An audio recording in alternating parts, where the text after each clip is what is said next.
They didn't even hear it because I didn't have my microphone on. Now that's a story we're going to have to tell because we're live now. Anyways, hello, Yay! one and all.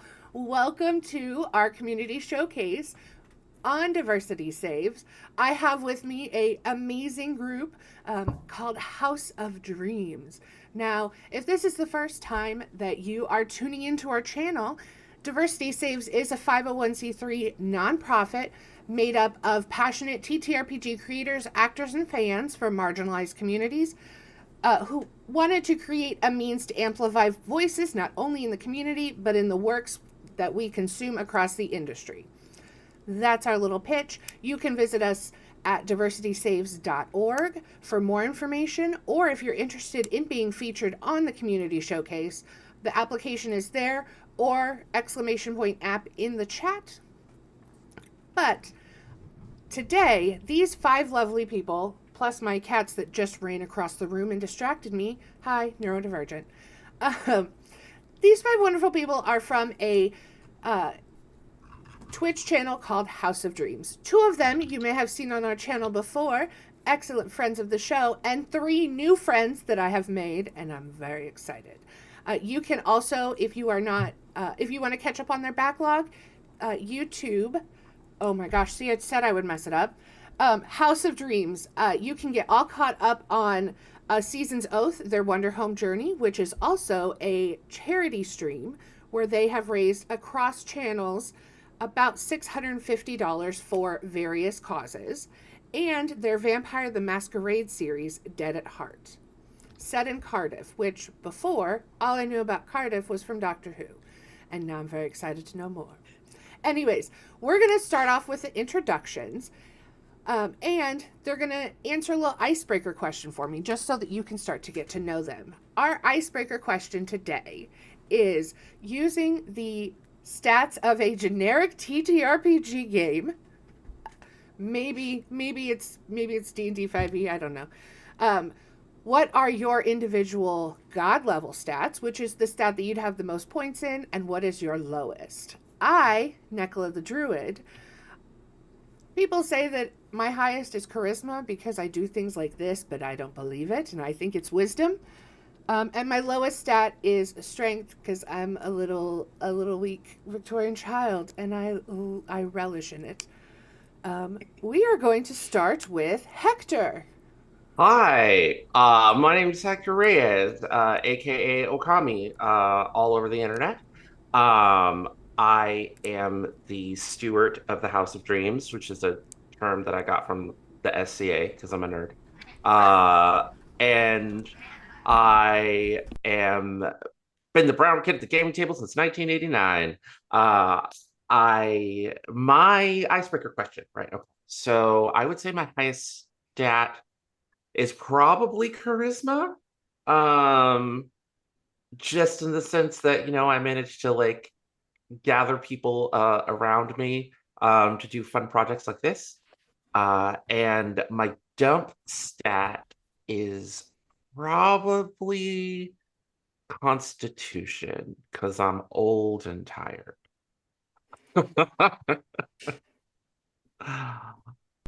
I love that. I feel like that some days. Next we have the gorgeous Diamond. Hiya, I'm Madness Diamond, but since we're friends now, you can call me Diamond. I use they, she pronouns, and I do a lot in the TTRPG space. Too much to talk about right now, but maybe later. My generic RPG stat is in fact charisma, but it's with the specialty of getting people to do things in the way that they need to be done. I'm very persuasive, but I'm also very intimidating in the way that I will make sure it gets done. I will, in fact. Um, and also that people aren't allowed to leave once they join a project with me. They live there now. They have to accept it. They get to pick out their bedroom colors, but they live there now. And then my dump stat is in fact dexterity because I'm insanely clumsy. I am clumsy. I trip over air. I Dexterity is not my forte at all. I wish I had the courage to not let people leave. I'm way too nice. I just To a put the claws in detriment them. of myself. All right, and next, new friend to the channel, Monroe. Hey y'all, I am Monroe, typically Monroe all over the internet, he, they pronouns. Funnily enough, I'm actually primarily a game designer, writer, and sensitivity reader, which is nice to be in the actual play space more. And let's see, my best stat, probably wisdom, to be honest. It would be wisdom. And my dump stat is definitely dexterity, for sure. Um, my cats that I keep having to mute because they started fighting, their dump stat is not dexterity. And I apologize about that. All right. And next we have Molly, aka Magpie. Hello, I'm Molly. Yeah, you'll see me sort of cutting about the place as Magpie. I use she, they pronouns. I think probably. So I've been told that I have some sort of fake curse and that people always talk to me. So I feel like I have to say charisma is the highest. I came with really squidgy cheeks, and I smile at everyone. So I get told people's life stories a lot at the museum I work at. So I'm gonna say probably charisma for highest. In a similar vibe, probably Dex as lowest, because I am little Miss Trip over everything pants. Any given moment, I have a really tiny car that I work on sometimes, and the amount of times I have either fallen in it, over it, or around it is a little bit ridiculous.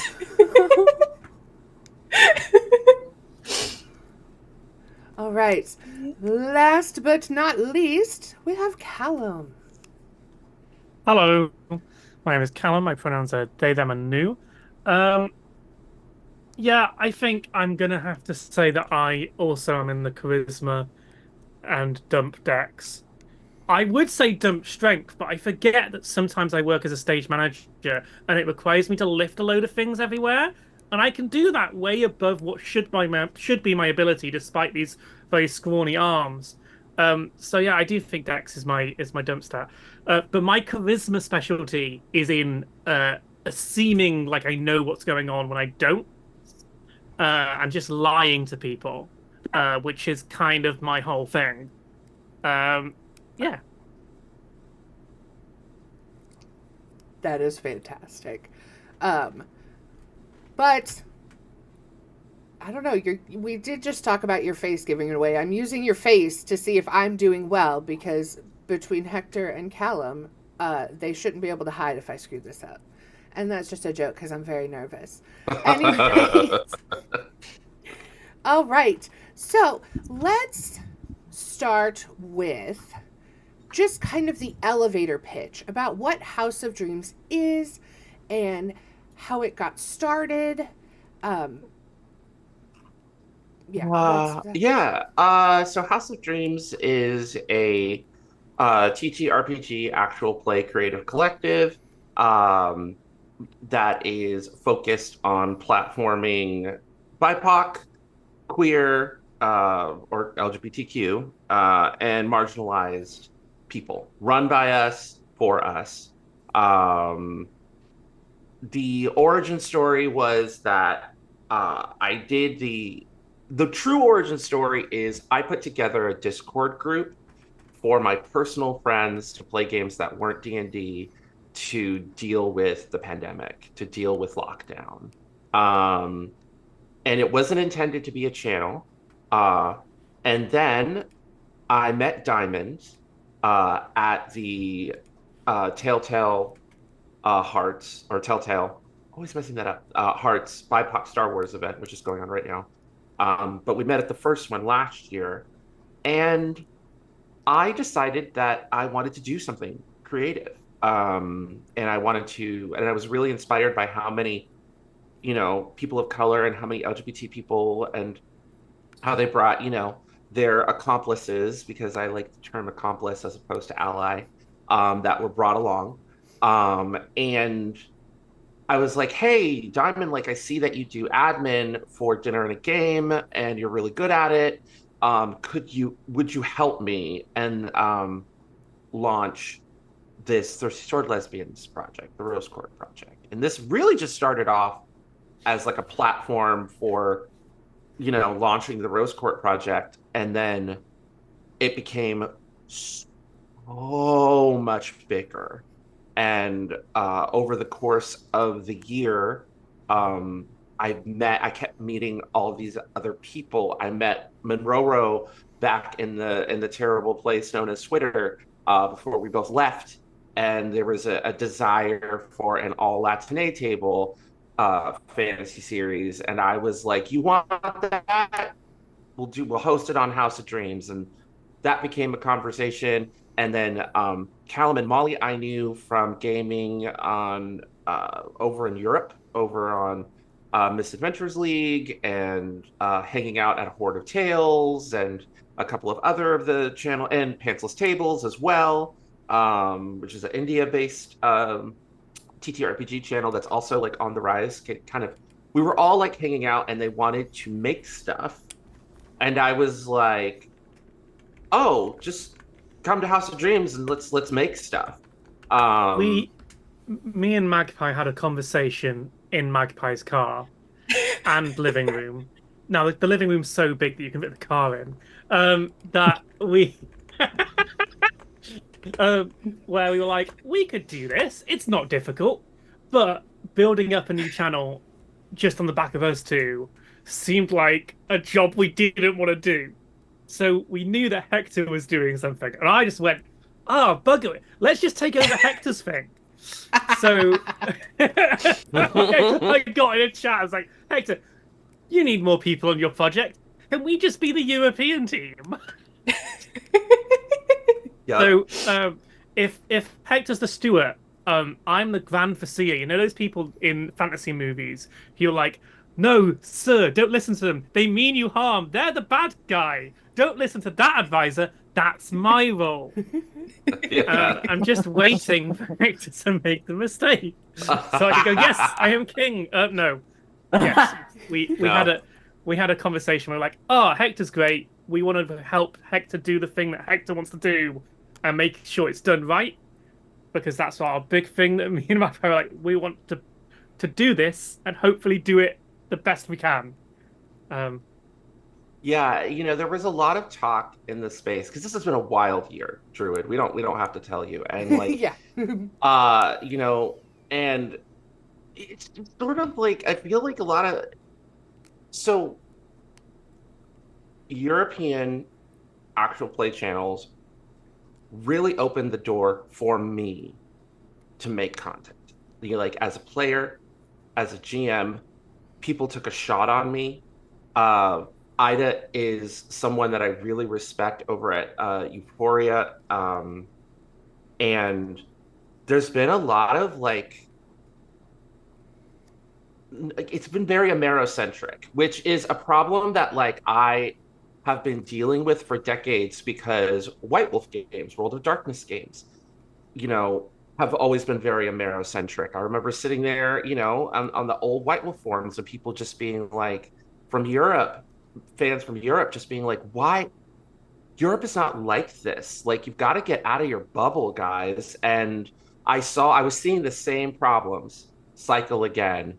And when Callum was like, hey, let's do this, I was like, boom, House of Dreams is going to have like a UK European team so we can put out content to give marginalized people in European time zones an opportunity to get to play and get to create. But I would like to kind of like see the spotlight to Monroe and Diamond to talk about their experiences and how they came into the channel, like from their perspective, because I could yap all day. I'm Monroe first. Okay. Yeah. I literally just made a joke post that I didn't think was going to get that much attention about wanting to play. No, that's dangerous. Yeah, I know, about wanting to play an all Latin table like fantasy game. And Hector came up and was like, I can host that. And I'm like, what do you mean? Like, because it was that same as like Kallum and Magpie. It's like, I don't want to start a whole channel to do one thing. And it was great. Hector came out of like, not want to say like a white knight, like a knight in shining armor was like, I have a place for you. And I'm, no, but thank you again, Hector, because while the project is in its very, very early development because life happens, It is something that I'm very excited to be working on with a great group of people. As well as, like I said, I'm primarily a game designer. Like I'm the behind the scenes person writing the games that people are playing. So it's great being a face for once. It's an amazing face. Thank you. It's a very lovely face. Oh, Yeah, my kind of like what Hector said. I met Hector through BIPOC Star Wars Day, which in itself, me joining that was kind of a shit post. Because I infamously have only seen one Star Wars movie, and it is The Phantom Menace when it was running on TV with lots of commercials. And I made it like not even a third of the way through it. So it wasn't really my genre, but like I knew people who were running it, and I'm just like, you know what? Sure, I'll try it. And then I got to play at Hector's table, and I got to test out a new system because I have challenged myself back in like 2022, I want to say, to learn 22 new game systems that weren't D&D 5e to spite people who always say play something other than D&D. And I did. I think at the end of 2022, I learned 18. I think now I'm up to like 35, including one-page TTRPGs, give or take. And so like I saw Hector's and I'm just like, all right, bet this is one I don't know. We got to play it. It's a GM-less system, but with a GM. And like I really enjoyed the way that Hector told stories. And I basically told them, it's like, if you ever have something you want me on, just like here's my Discord. Like reach out to me. I'm more than happy to help in any way I can. Then I got the message about House of Dreams, and I'm like, oh yeah, totally. I do adminning for dinner game. I do community management for World Requests. Like I've built Discord servers for people to run home games out of or online games out of. Like I do a lot of admin things in general because it's just I was a Tumblr kid. I learned how to do forum adminning in the ye old roleplay days. And so like it just kind of carried over. And then I saw that Hector actually like accepted help whenever I said it's like, this is a lot for you to do by yourself. I'm going to help you. I'm going to help you put structure in the system into here to see where this is going. And then as we keep going, we are going to change things to meet our needs. Fuck everybody else. They don't matter. Anything outside of this channel, this is your channel. We're going to run this how you want to run it. And I'm going to help you make it accessible to your brain. And everybody else can play catch up with us while we're in the like starting steps of it. And it's just kind of gone from there. And Hector couldn't get rid of me if he tried. I don't want to. we are constantly learning how to do this and how to get it to run the right way. And like we're not going to be perfect every day, but sometimes we'll be pretty good. And those are the days I live for. Yes. Y'all, today we're pretty good. Coming in clutch, helping me with the live captioning that we're doing for the first time on the channel.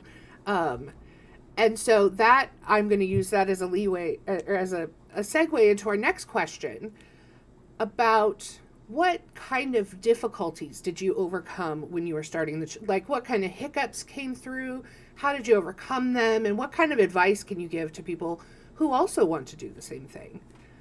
Okay. I'll tap dance into this question. Okay, I would say that I bit off more than I could chew with, particularly the Rose Court project. It started really, really big, and then just was just like an emotional, like, not emotional. It was a logistic roller coaster. It was a big, like, huge cast, multiple GMs, West Marches, Thirsty Sword Lesbians tournament, big concept, people coming in, volunteering their time, and it just kind of, it has not crashed. It is still happening, but like it was if I'm being very honest, brutally honest with myself, it was just too big of a project to have started off with. And it's pared down and pared down and pared down. And then so many other things came up, like the process of recording and the process of editing and the process of scheduling.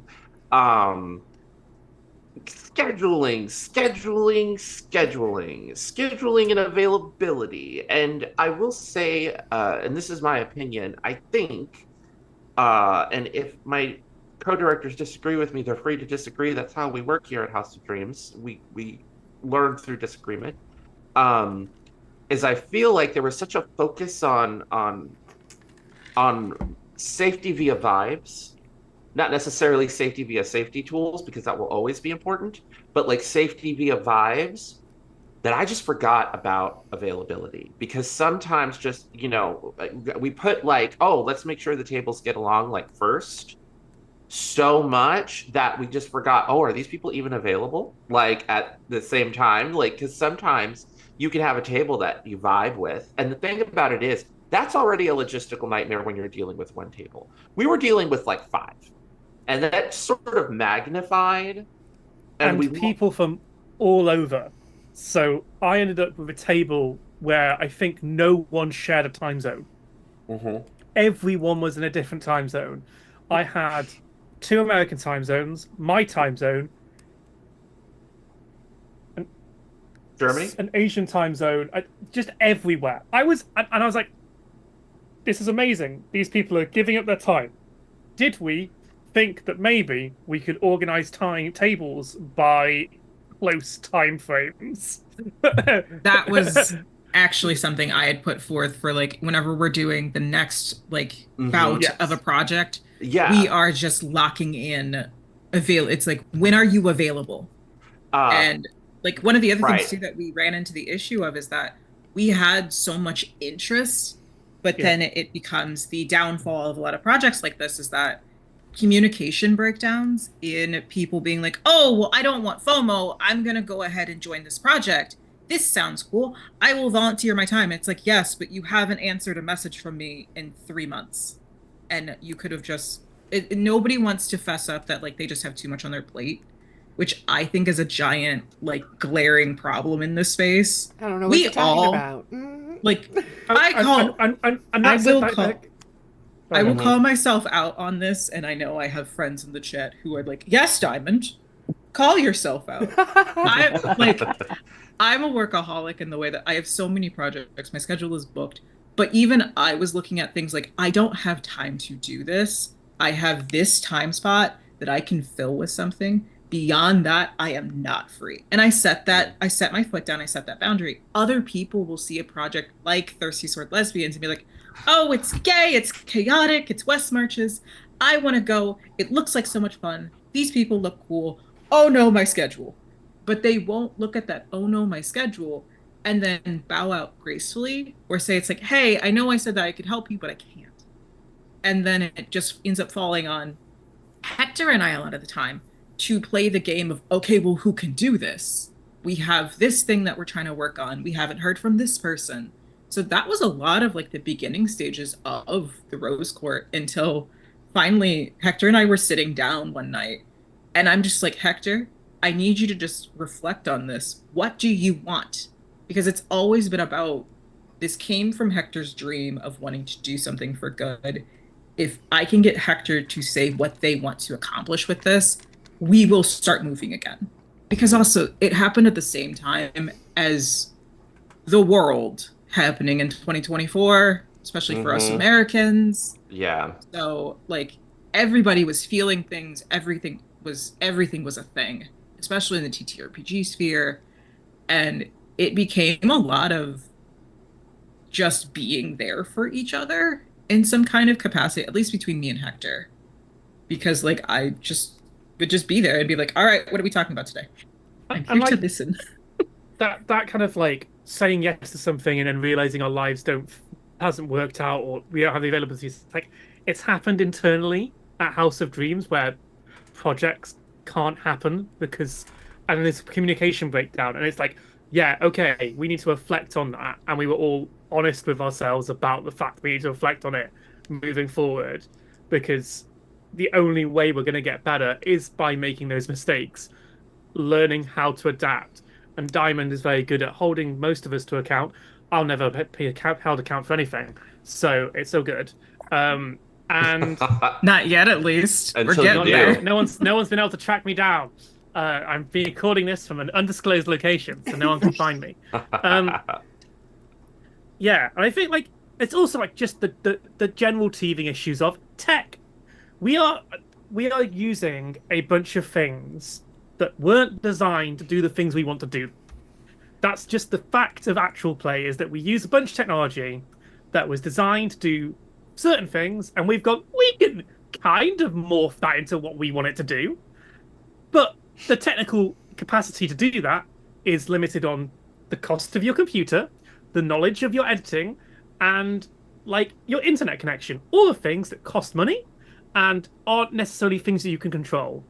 So like we are like we're almost like backyard scrapping it together with like a, the closest thing to a blowtorch we can find, which is actually a hairspray and a lighter that we're using as a blowtorch to technically rig up a bunch of systems. And I think this is true about all actual players, even the people who do studio things.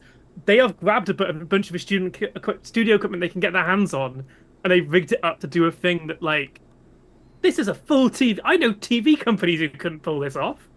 Mhm. So it's always a learning process on the tech side, and sometimes it doesn't work, and you just have to give up at that day because you tech goblins too much.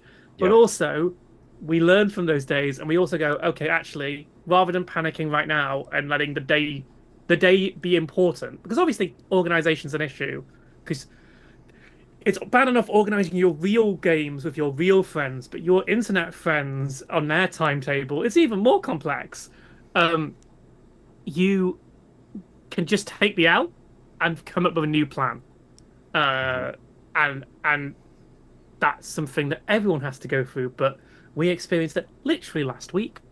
We have a Yep. backup plan for this week. Yep. If it goes wrong, we'll do the backup plan, Yep. and we won't panic about it, Hector. No, we won't. Uh, yeah, Monroe, Molly, do you have were there any challenges as well? They're my quieter, well, not quieter. They're the directors that from my perspective have bitten the least amount of fudge. That is House of Dreams, but that doesn't mean that their experiences aren't valid. So I would love to hear what insight you guys have. And if you don't, you could just say, nah, it's been great. Monroe, do you want to go first, or? Yeah, I mean, for me, it's mostly been like with my little project is scheduling, especially like I said, life things happening.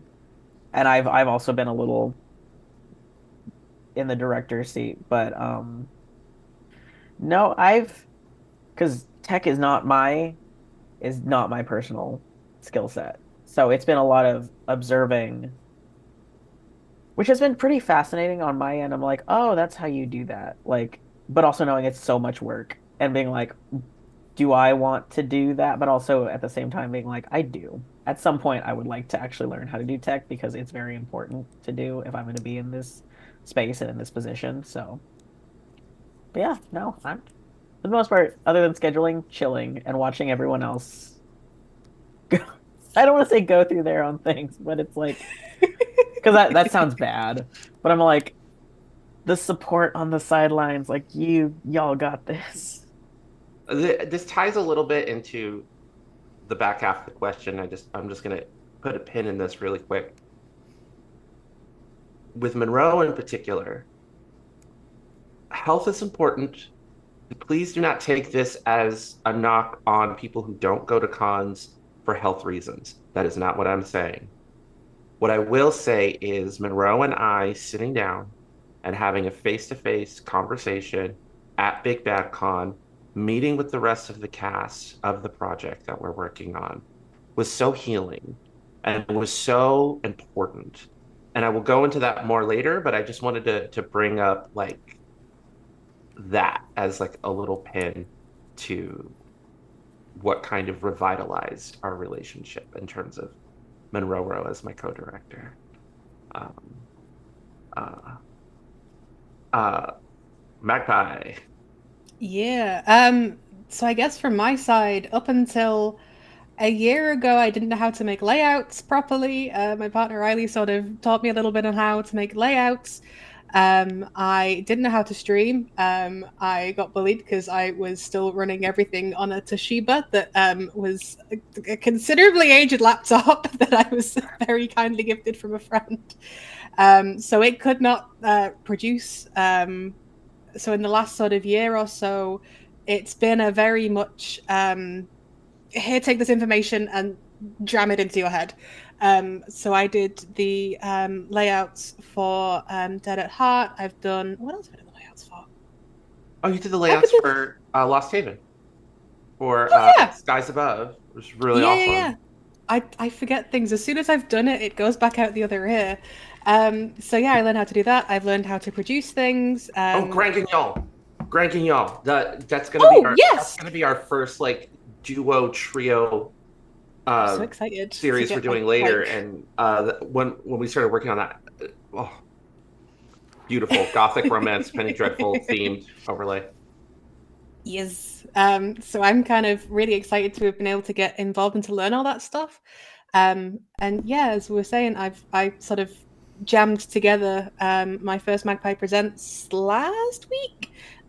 So I've got a big thing about getting indie games out there. So I completely forgot. In the background, I also write sort of gaming stuff. I write comics. I'm so distracted by your cat. Oh my god. Sorry.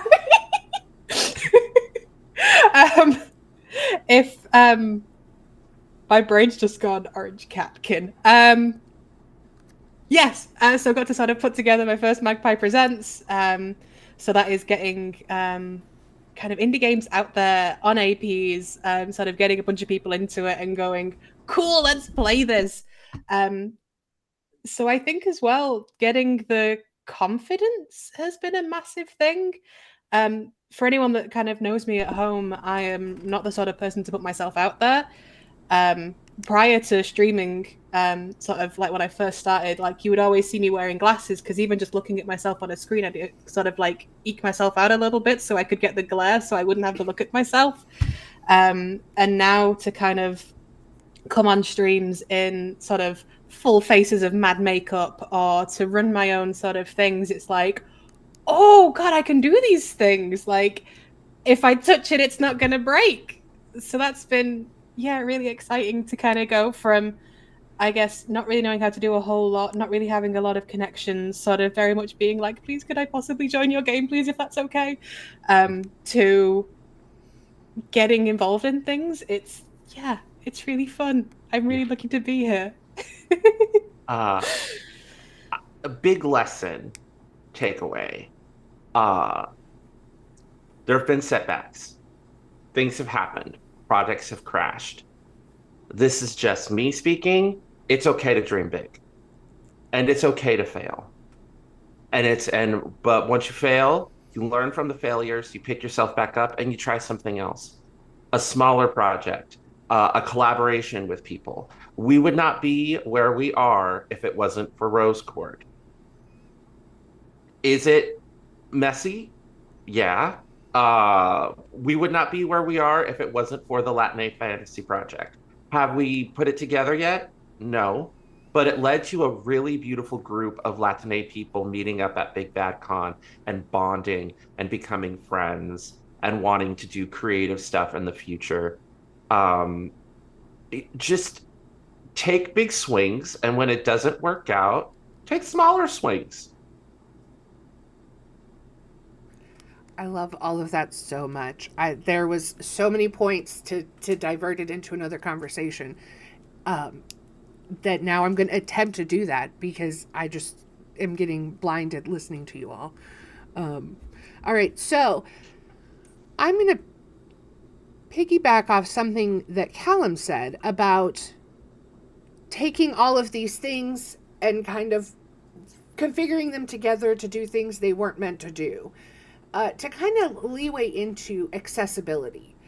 This was something that you all we're very passionate about, and that you all are passionate about. And so I wanted to kind of, how has what you've been working with and what your goals are, how has that kind of worked in making your projects more accessible, especially live streams? It is very difficult, and I commend you all for the things that you have done. Ooh, Diamond first. Hi, I run on a literal dinosaur of a system. I am one of the best and worst people to guinea pig if your stream setting is accessible or not. Because if I can't get it to run on what I'm running, somebody who has a system worse than what I'm running will not be able to make it work. I have been in the TTRPG space since, like, I want to say late 2021, early 2022. I used to do all of the streams I was on from my phone. From my little rinky-dink phone, I would sit in a Discord call or on the Zoom app or on the Google Meets app and use that as my camera and my microphone. And then slowly I started upgrading. So I know what it's like at the bottom of the bottom, at the starting point of starting points, where it's like, I take that into consideration every project that we basically talk about or that we see talked about and pitched. There are channels that, like, I can't sustain working with, or projects I can't sustain working with because it's not accessible at the ground level. And it is something I have drilled into both Hector and Kallum for House of Dreams, is that we want this to look nice. We want this to sound beautiful. We want this to be like something that people can actually consume. But at the same time, we don't want to alienate people who don't have the same privilege that others do. And for example, Rose Court was one of those. Is like, we were in talks about editing and like the kind of software that would be the best software to use for recording or for basically turning it into a restream, et cetera, on, oh, well, you should use this, is what one person said. You should use this, which is what another person said. But then I'm looking at that like, I don't know what other people have like that they're running on, but I can tell you right now, as someone who runs everything I do off of one computer that is then hooked into a second monitor, and then I have my old computer that I then have to open up as well, and my phone to make sure I have everything I need. If someone doesn't have the baseline, because I'm like at very much the middle ground of like beginner stages still tech-wise, if they don't have that at minimum, I can't even run that. That's going to alienate possibly people who want to come work with us. House of Dreams is supposed to focus on queer and BIPOC and disenfranchised stories. Those are not people who are affluent to be able to go out and buy a big gaming rig, to go out and buy like a really nice microphone and a really nice stream deck and a really nice camera. These are people who are just kind of doing it as a hobby because they might have had extra money come their way, or maybe it was a gift. And so I've been trying to instill in House of Dreams specifically, meeting people where they're at, and if concessions can be made to help them. And over time, they can, hello, Ichigo, over time, help them grow with us. Because I grew with a lot of the other projects that I was on, because I saw that it's like, oh, if I have an extra like $10, I'll put that to the side to upgrade something. And so for me, at least, that is accessibility, is meeting people that where they're at in the community that you want to represent. Because like I said, disenfranchised means usually there's not an affluent like backer in their life that can just purchase this thing that needs to be fixed. That is a luxury. We are in a hobby space. This is not a job for most of us. But the other part of it too is that because I work with a lot of disenfranchised people through like the nonprofit work I do, one thing that I always do when I'm meeting new people is I tell them, if you're talking about inclusivity in disenfranchised spaces, you need to also include these groups as well.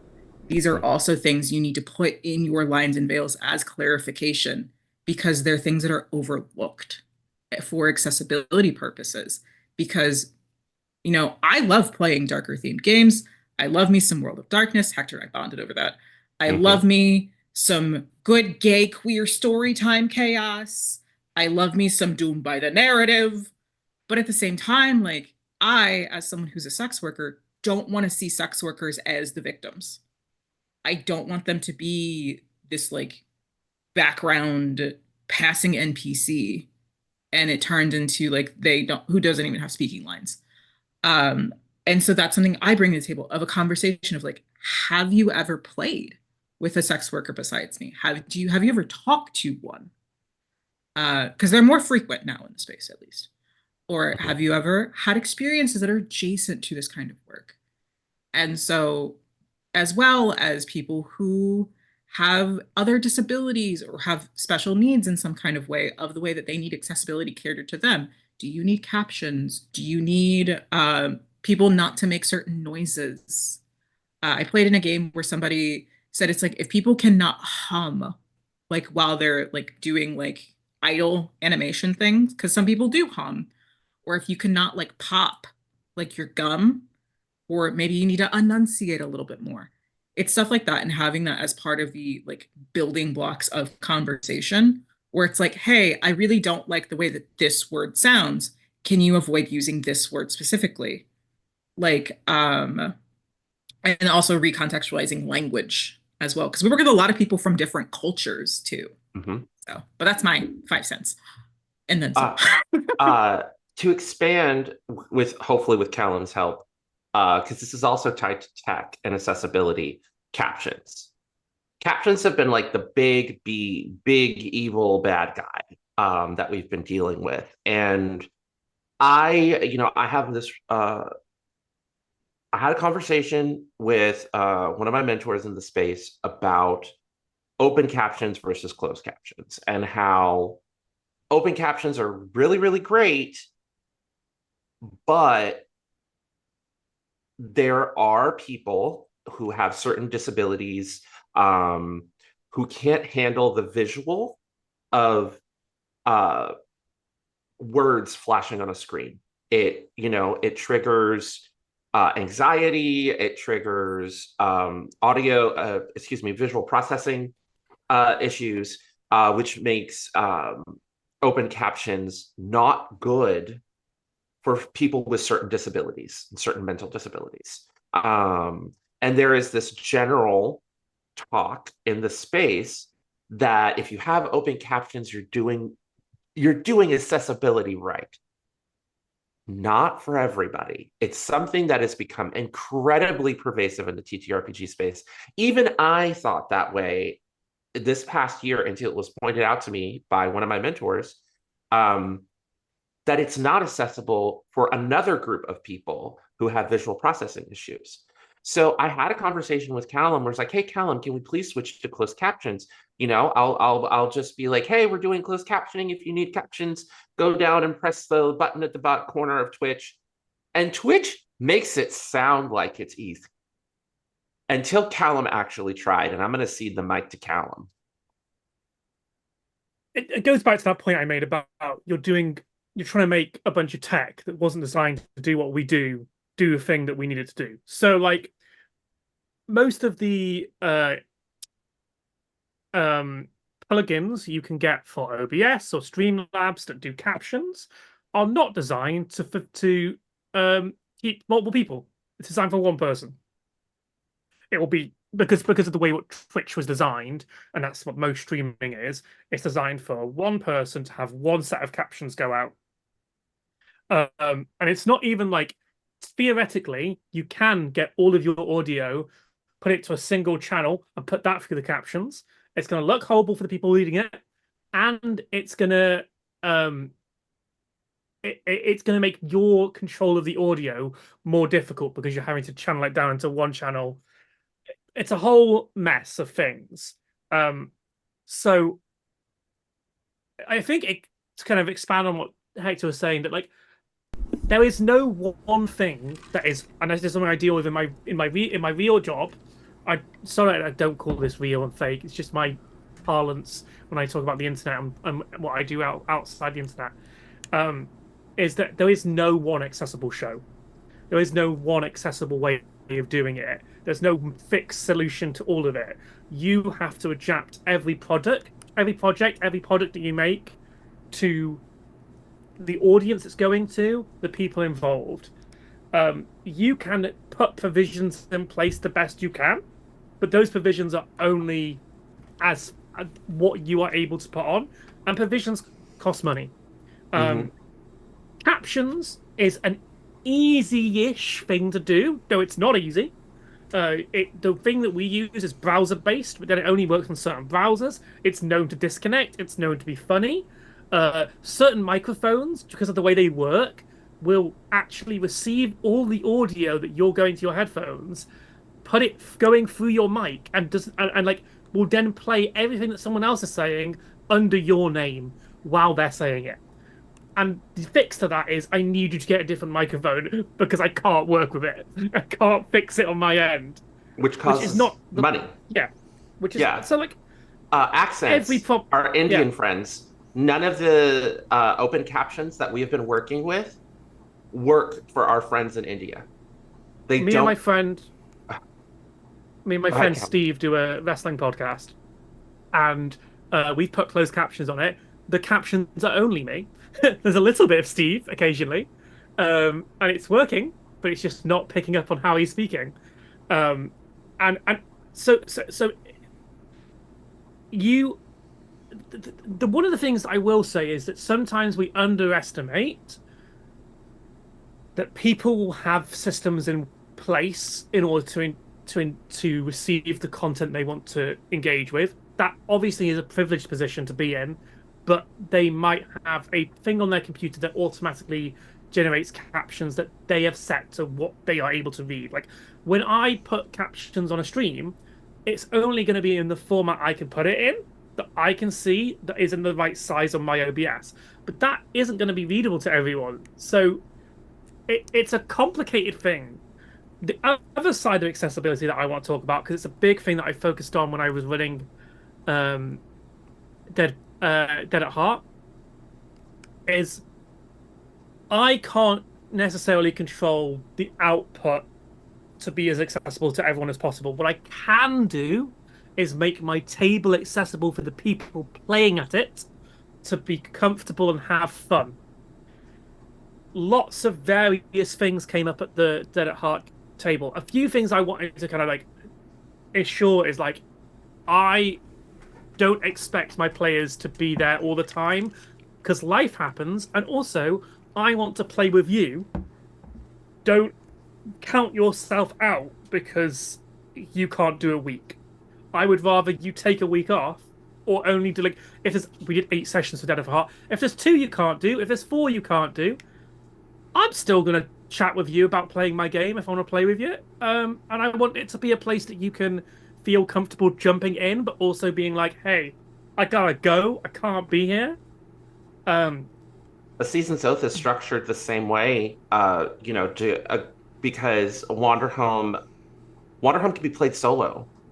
And I can't tell you how many people, Kallum talks about the opting yourself out. I haven't really talked with Kallum about this, but because, I try to do the invitation thing myself because it's kind of the auteur in me. But a lot of people have been like, oh, I can't make it for 2 or 3 episodes, so I'm just going to back out, even though they're 4-episode arcs. And I've started saying in my invitation, hey, if you can only make 1, or if you can only make 2. And there are some people that just feel like if they can't be there for every episode, it's not enough. And I there's only so much pushback I can give them. But I think, please listen to Kallum. Like, don't count yourself out. Real life happens. Go ahead, Kallum. Yeah. And like, it's a different point. Visual processing can also affect the books that you use. So one of the big things when Magpie asked me to run Vampire Masquerade, I was like, but the book's a nightmare. I hate it as a book. Because A, it's designed for visuals over actually like usable. And that can just be difficult to read for me. But for someone who has any visual like issues in how they take information or how they look at something, that book's unusable. It's unusable. It's just completely unusable. So like one of the things I did is I wrote the rules down for myself, but also for anyone using it. So I could just go like, okay, I didn't get everything down because there's too much to do, but like, here are the core rules that you gotta remember. This is a document that we all have access to throw yourself at. Um, and like also like the content of of the game, World of Darkness is a dark place. Dark things happen. Uh, Safety tools are a starting board to those conversations. Um, we had a Malkavian character, and Malkavians delve with visions and hallucinations. And I think a big part of the game was negotiating those moments uh, with my players and how we could do it in a sensitive way and how we could like work together as a table to make that good for everyone there, which I think that is accessibility. That is a massive part of accessibility, and that was the bit I could like. I felt power over and control over was, hey, here are my players. How can I best facilitate you as players to be at my table and have fun? If you're not having fun or finding it easy to be here, I'm doing my job wrong. Is my goal, but also, and I think me and Hector both suffer from this. We should find it easy to do as well. If we're not at ease, there's a thing in theatre where you should do everything at ease. It should be easy to do, because if it's not easy to do, you're doing it wrong. And I agree with this, that like I have to be at ease when running, or I'm in a bad place and that's not going to be fun for anyone else. So, top tip for being accessible is just try and get to a point where everyone at your table is at ease as possible doing the game, and be honest about your needs, because we can work to fulfill them together. And if the places that aren't doing that for you, tell them to do it or leave. Yep. And sort of on the on the game creator side for Magpie and Monroe, how do you, I know that it is something you do outside of House of Dreams, but how do you factor in accessibility in the things that you're also creating? My quiet little ones. Oh, yeah. That is a good question, because I need to get back into doing. I have just plain text versions of my games as well for people who can't do that. And also, even when I'm doing layout, because I do the layout for all my games as well, I do everything on my games, because unless I hire someone to edit, which doesn't happen a whole ton. But I try to make the layout as simple as possible. That's always been for me, one, because I'm not the greatest at doing flashy layout, and also because I don't want to. Like, bare minimum, I don't want to do flashy layout. I just want to get the context, like the point across of what kind of game this is, use visuals that just make sense, and a color scheme that makes sense. And like I said, I've worked on doing just text versions of my games, just as simple as possible, and as well as access. All my games there's always community copies, always. Because as much as I do want to make money, I want people to play my games more. I think from like a similar vibe, I don't do particularly flashy layouts, so anything that I do sort of do, I try and keep it as simple as possible. So from in a similar vein, on the comic side, I do my editor's heads in, because anytime I submit something, it's on a green or blue paper. It's never on like just standard white paper, because I cannot track things if it's on plain white paper. So I try and do similar with like the games that I do. I am a pastel fiend. Everything is never plain black and white. It is always kind of pinks, blues, very sort of neutral colors, but things that make it a little easier to read. It is big, bold text. It is very simplistic rules as well. I am the sort of person, if you give me a lot of instructions at once, that one will stick, and then the rest just go, no. So I do try and make things as simplistic as possible. The most recent one I did was for a comic anthology, but they wanted to weave a game through it, based on basically trying to get non-American creators into comics and kind of difficulties that folks may kind of face with that. So I made a can I do that like a mini TTRPG basically, and the whole like shtick of the rules was you have flippers, so you don't even need dice. You can do it on a flip of a coin if you want to, and it's how many successes have I got? Oh, cool, I can do that. I think as well, I always try. I guess if I'm doing like NPCs or anything, I will always try and make them diverse. I've had it a couple of times before now where I've sort of wandered into a project and it will be sort of very much one type of person within sort of the NPCs, within sort of the character lists, bits and bobs like that.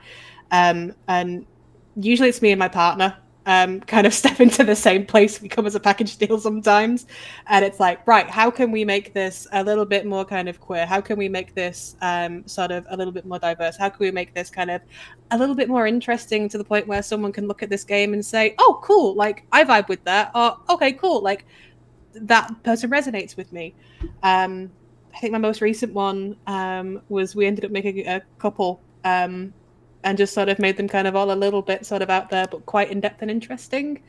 Yeah, I think I realize I speak really, really quickly, and I'm so sorry. No worries. I yap a lot. That is all right. Can you believe we have already been yapping for about 55 minutes? Oh, wow. Ooh. So, what we're actually going to do real quick is we're going to take just a short little 5-minute break. And those of you who are watching, if you have any questions that you would like to ask, be sure to drop them in the chat. When we return, I will be asking them more questions. And also, if you have any, I will ask them those too. But for now, oh no, how do I switch? I got this. I haven't had to tech in a while. All right. So, we'll be back in about 5 minutes. Bye.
Microphones.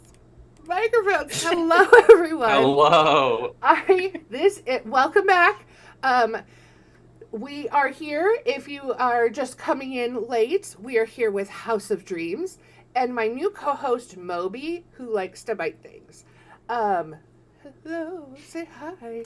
This is now a cat stream. There are multiple orange cats and nobody. Anyways, all right. So, let's get back into the conversation. So let's talk about your favorite moments from any of the games that are currently already played and aired, or from even just, putting things together. What have been your favorite moments or your favorite scenes from any of your content? I want to shout out Kieran real quick in our vampire game because every Lenore moment, and Magpie and Kallum can attest, is the greatest moment. Oh, The Lenore. Lenore. Oh, Oh, but Lenore is incredible. Lenore is, and I know I haven't exactly expressed it in this way, but I've been wanting to say this for a long time. Lenore the Malkavian is the Malkavian character that like 14, 15-year-old Hector wanted to play and never quite got there. Like, and Kieran, like as a new player to Vampire the Masquerade, just knocked it out of the park. A in-depth, interesting portrayal of an individual struggling with mental illness that isn't a joke, that isn't a stereotype. Monroe, you're right. Like every Lenore moment. Banger. Yeah. And I just enjoyed playing off of everyone in that game, like Magpie, like Bard, all of our moments. Peak. My favorite personal moment though, was towards the end was I know Magpie, the Polaroid scene.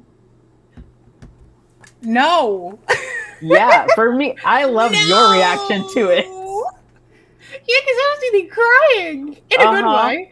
Yeah, there was a reason I didn't wear makeup the last two episodes because I knew I was gonna cry. Full face. I know. You're welcome. Let me see here. Moments. I would have to say Trooper in the first chapter of Season's Oath, playing Cuddles the kitten dreamer. Yes. When the goddess leaves. And I was just like, oh my gosh. Like, just the tears and the emotions. That was a moment that I was like, I just had to keep it together, the moment with the Wanderhome series has a lot of moments in them. It's really like that's one. The Ricardo dealing with the truth about his grandmother's death and what really happened in chapter 2 was a lot because I've lost my grandmother. So I actually had to get a lecture from Kallum afterwards, where Kallum was like, you need to take care of yourself emotionally, like take care of your feelings, because it got very intense. And so far in chapter 3, I would say we haven't got very far in chapter 3 because of tech conflicts. But there's this really awesome moment where Vixie Bell's character, Saria, does a dance and brings to life a small god of fire, which I felt like was really meaningful. And also Diamond, kudos to Diamond's character Kovala just sort of like being this like intermediary between the various NPCs and kind of tying everything together. And when Kovala goes and speaks with Han the Smith, like goes back to like have a conversation, and I don't know, it's just like really, really powerful because when you finish a scene and you're like, oh, everything's tied up, and a player is like, and one more thing, and then they go back, and then you're just sort of emotionally gobsmacked with this like really powerful interaction. Um, those two moments were really moving for me as a storyteller. I think from chapter 3's Wanderhome, because we've only done like 2 episodes and I wasn't there for the second one. It was very much in that first episode. It is me going back as Kovala to talk to the Smith. But it's specifically the way that I had said 3 things. I have a question, an offer, and a thank you. And then it's Hector playing off of that as the Smith in that order. Oh yeah. And it's just because it was very much like I'm playing the Moth Tamer. So I am the postal system. And a very easy way for why I chose that is because I wanted to interact with the world itself by just a normal thing of people send letters, people send gifts. Well, here's a Moth Tamer who is going to do that, who's also a player who can learn little things about these NPCs and about these areas that we're in through what kind of things they want to send. It was a little reaction of like the moths coming out and Hector saying it's like, yeah, they're about the size of hummingbirds. And my brain said, it's fine. Lions have giant manes. There can be several of these moths in there. Yeah. And then it's the on-the-fly choice to start naming my moths. Like these very fancy words, and you get to one moth and their name is just Zigzag. But it's just the way that I really do like Wanderhome as a system, and I think it's one of those games that like I think every episode is going to give me a favorite moment because of how the world works. But it's also I loved Forda talking to the big fire. Oh yeah. Like Samael kind of having that moment of bravery and talking to just offer something to the fire, of offering trail mix in the fire, and you responding as the little god saying it's like, no, they offer me all of these other things but they never offer me food. And it's just I got to be in the background as Kovala observing this, and then a question was asked about that fire god, and I'm like, Kovala is impulse control none. Bye. And then it's just going back and getting the answer to that question a character had, because it's also me as the player knowing we will only be in this area for this episode. Why don't I just go find that answer? Then the other 3 can have a moment together, and then I can come back in and the 4 of us can have an ending moment together. To kind of show that like you can still have like very big party moments, but even in these little ones, you can bring things back from the scenes that you have by yourself to then share with the party, and that will make the way that they maybe view that section of the world a little bit differently because they can play that into something in the future. And I like that Wanderhome facilitates that in its mechanics really well too with the token system. But those are my 2 favorite moments for sure from that Wanderhome game. What about and you, I've Mom? heard... Oh, sorry. Oh no, I'm talking to my cat. Okay. What about you, Molly?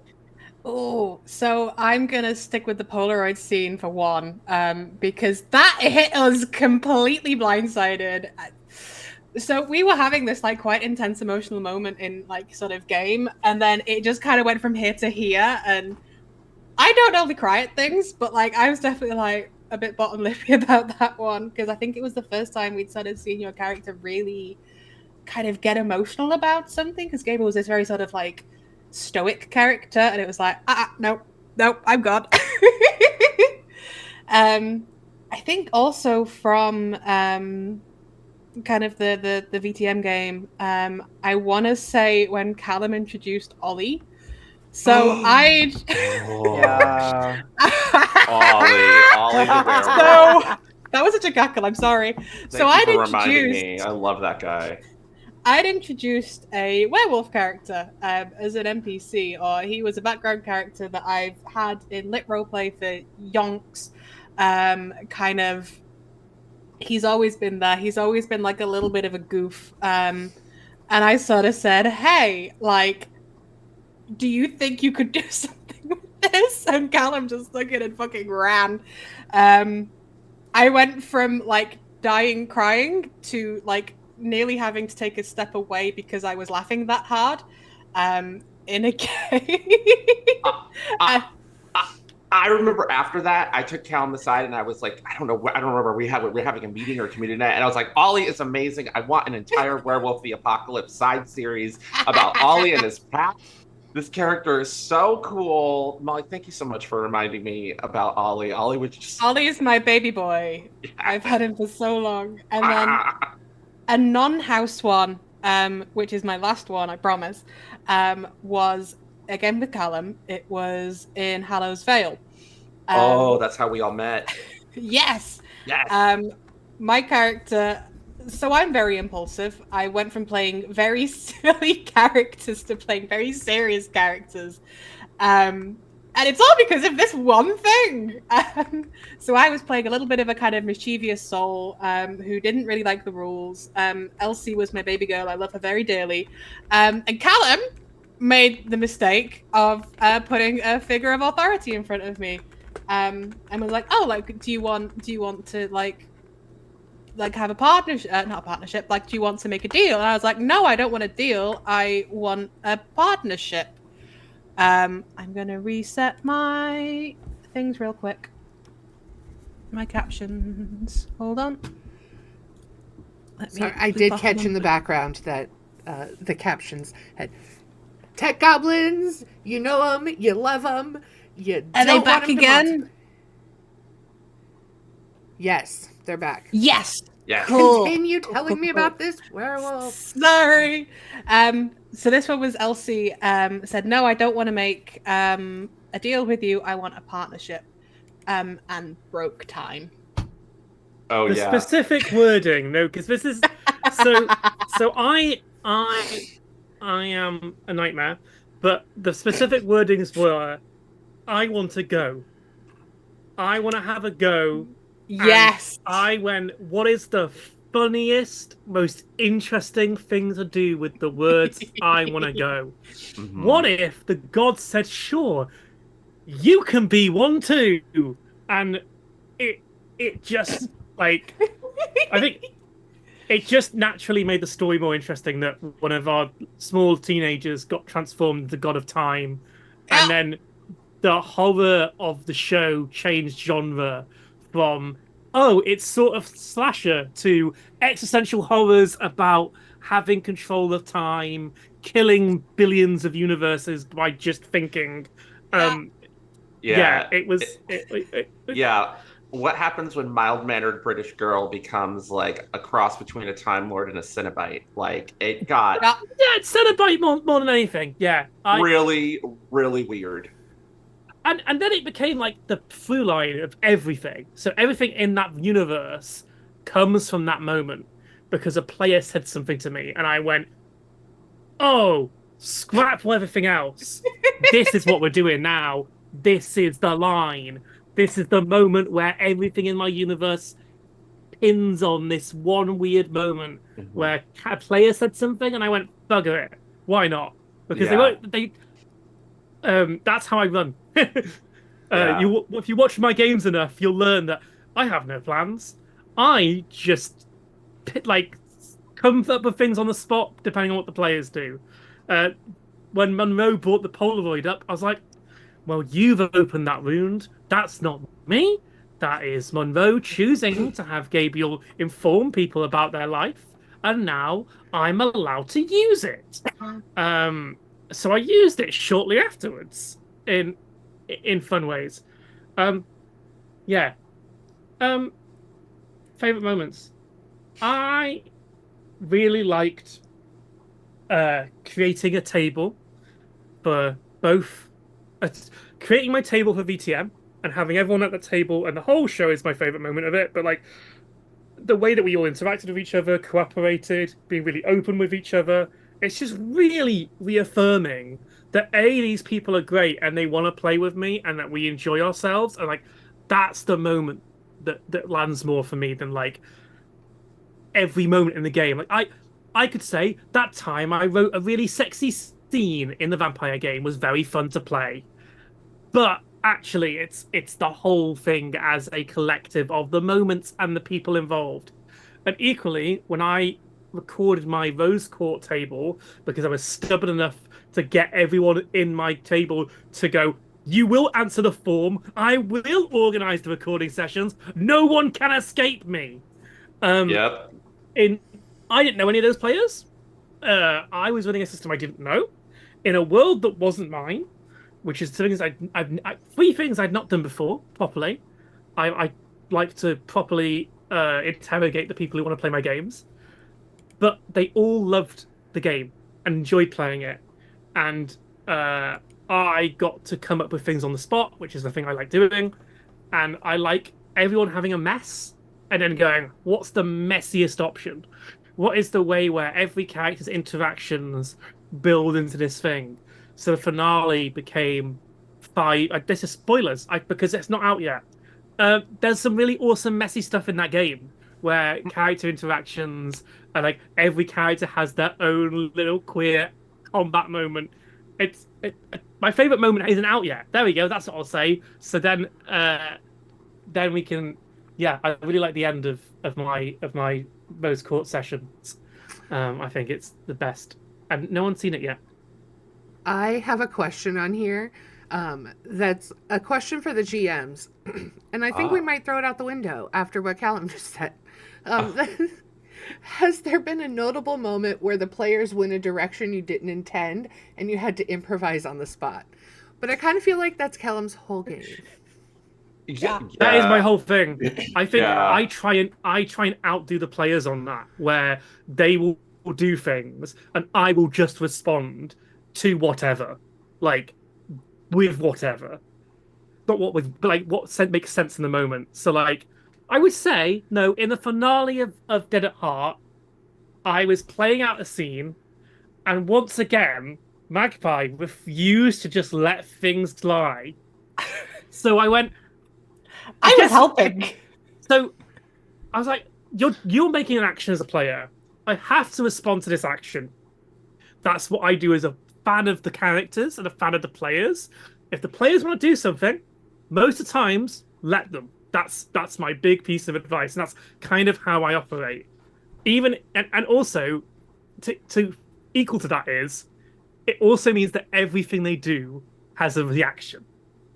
So we were playing out a scene, and I was like, okay, but they've all made the role, they've all experienced this moment, and I was like, great. And if they just give me 5 seconds to explain, it will play out, and it will have a happy ending. And then Magpie's like, I want to do something more, and I'm like, 5 seconds, and we'd have been fine.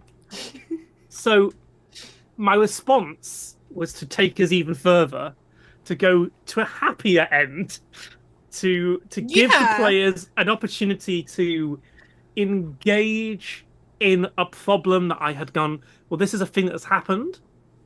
This is just characters dealing with that thing. But you are going out of your way to do things for these people. Oh, bugger it. Why not? Let's go with it. And I changed what I thought the ending of the game was going to be. But I'm very comfortable doing that because that's my whole bit, is that I just kind of make things happen and go, players, are you want to do this? Cool. Here's the response. I have a list, my notes are a list of names. And I go, these are the people I know in the world and who you interact with, and they'll be doing their own things, but you lot will just do your thing and they'll just respond in kind. But I will say that in Wanderhome. I've Ah, produced that, and I'm dramaturg. Constantly, people are doing things I'm not expecting them to do. Hector did something I wasn't expecting Hector to do, and we had a very long conversation about that because we oh disagreed yeah, on it. But each season has offered a moment where I've gone, I wasn't expecting that, and I've loved what those players have offered. Um, yeah, but if someone would like to surprise me as a player, I challenge you to try because you yeah. won't succeed. I uh might take up that Wanderhome challenge. I love doing it. Wanderhome is been one of those ones where my players just keep throwing out things that I did not expect, was not prepared for, and I fake the funk through it and pretend that I do. Um, first season, we were on the verge of a non-violent apocalypse, and it was averted by a really interesting and sudden playbook change, which I allowed my players freedom to do.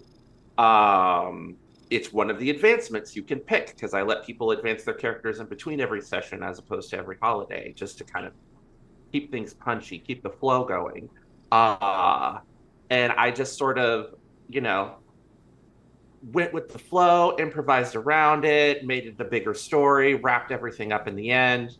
And Kallum and I had our decompression meeting afterwards as my dramaturg, and they were like, "Did you know that that was going to happen?" And I was like, "No, they just pulled it out of this nowhere." And Callum was like, "You really should have your players warn you ahead of time if they're going to do something that major." And I was just like, and then it happened again in chapter 2 where like it was executed similarly, but then like all of a sudden boom, playbook change. And I just adapted to it, ran with it. It was amazing. And I think because like Callum and I had kind of and had already like sort of dealt with this, uh it wasn't as like big of a deal, even though it was very surprising. And so far, the only thing that kind of like threw me off is the moment that I mentioned earlier, which is I was not ready for Kovala to be like, "I'll be right back," and like going back. And then that was like, okay, let me switch gears, because sometimes when you portray an NPC in a moment and the scene is done, you put that NPC away. You're seeing what the players are doing, giving them their moment, and you're ready to move on to the next NPC they meet. And that's not what happened. I literally like had to go back, and I was like, all right, let me put this persona back on that I had put away, and let's go, let's see what more. And that's kind of like, and it's always happening. When you're sharing the table, when you're sharing responsibilities of the setting in Wanderhome, the way the system is designed, you have to be on your toes, because I call it a journey and not a story and not a narrative for a reason. Because the narrative beats that happen in Wanderhome are the natural narrative beats that people as storytellers and communicators create on their own. People innately, if you give them a moment where they're telling a story, they will tell the story naturally. Um, some people are better at it than others. Writers, actors, um, people who make storytelling their life, writers' rooms. These people know what they're doing. They're good at it. But all people innately want things to flow and make sense. So I try and like be as hands off as possible and improvise as much as possible. And as a as a reality of that, a season's oath is constantly surprising, always, and I love it. I love that. Next question. What? Oh no, I lost a spot in my document. Okay. So, what are the inspirations behind the characters that you've brought to life, and for our GMs, the NPCs, the setting? What sort of inspired you? The sub part of that question: do you find yourself putting a lot of yourself into the character, and have your characters changed more than you thought they would? That was a long question. That was a long question. Let's let our players go first. Kallum and I are going to pontificate, but I want to hear Monroe, Molly, and Diamond talk about their fabulous characters that they've been. I nominate Monroe. Okay. I'm going to be real honest. I thought Gabriel was going to be more of an asshole. When I planned him, yeah, he was going to be more sarcastic and more like, and then I started playing and like I got that first moment with Altair and Lenore, and I was like, no, or Foxy, and I was like, no. Foxy played the little sister too well. I'm like, I can't do this. I can't, because I put quite a bit of myself into Gabriel, like more than I was planning to, because we're from the same place. He is with same culture, very similar in upbringing. I even, like I said, I based what I told the coterie after the game is I based a lot of his to be husband on my own husband in the way he looks and some of his personality. So it was very much kind of surprised that Gabriel turned out as empathetic as I made him. I'm not gonna lie. He's my baby boy. He's my baby girl. And which is very funny because I thought because for those who don't know, Gabriel is a Toreador. So I wanted to be that way more. So hopefully next season I can do that more. But it's just he became Big Brother in a way that I was not expecting him to be.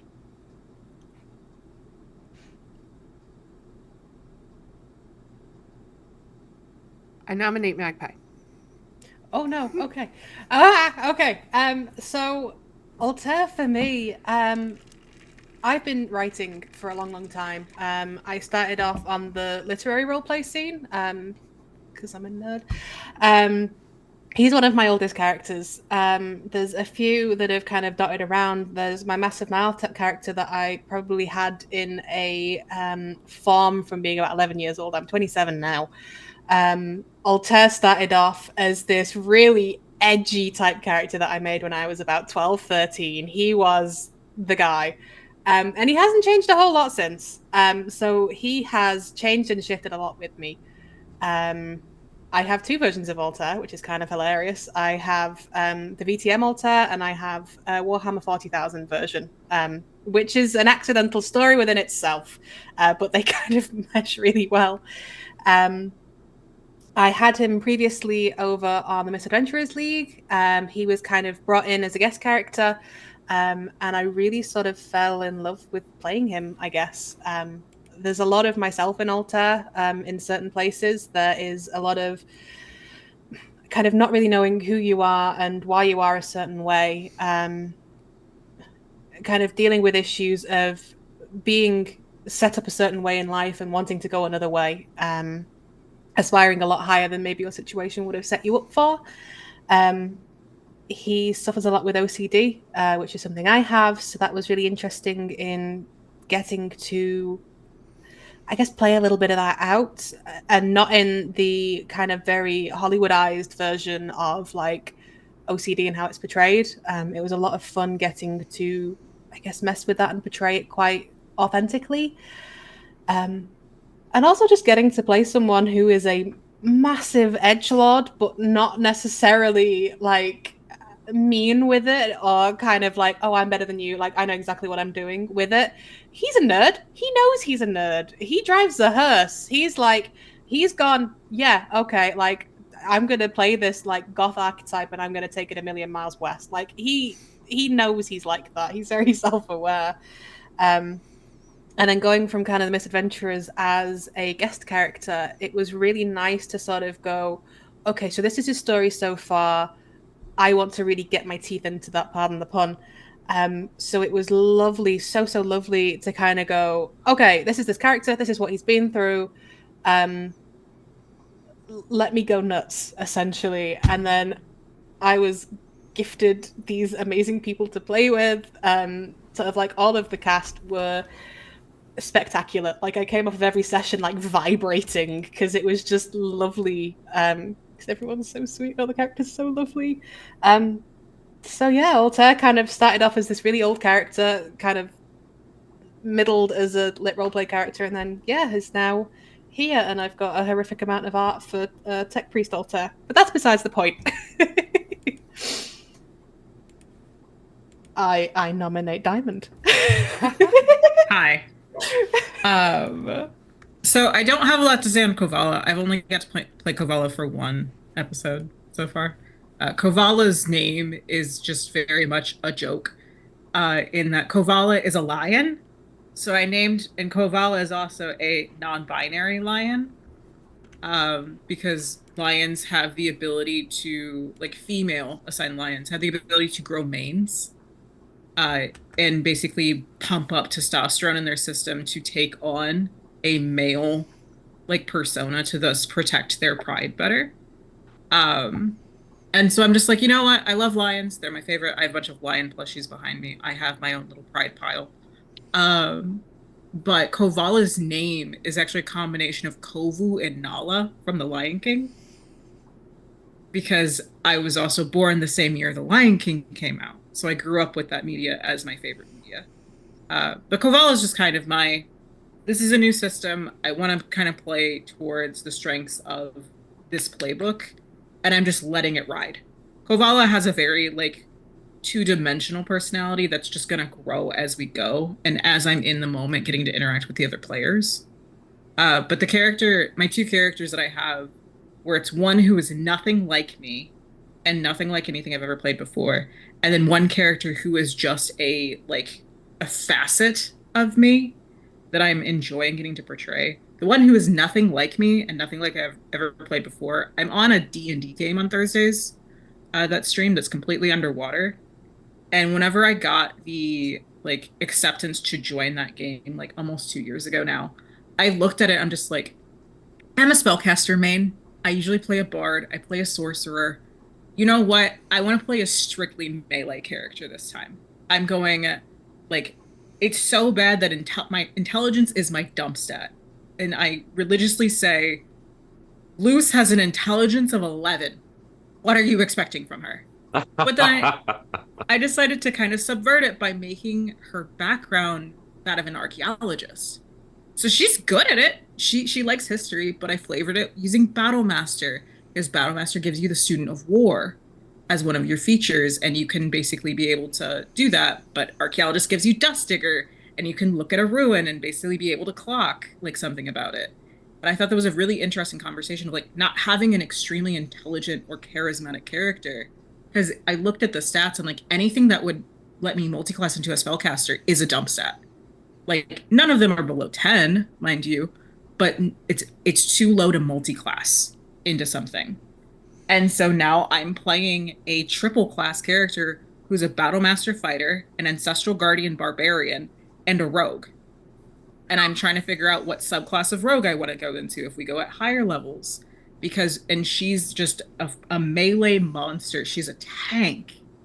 And so getting to be a frontline fighter against things and getting gifted with Mage Slayer because I was learning from another character how to take out magic users in combat.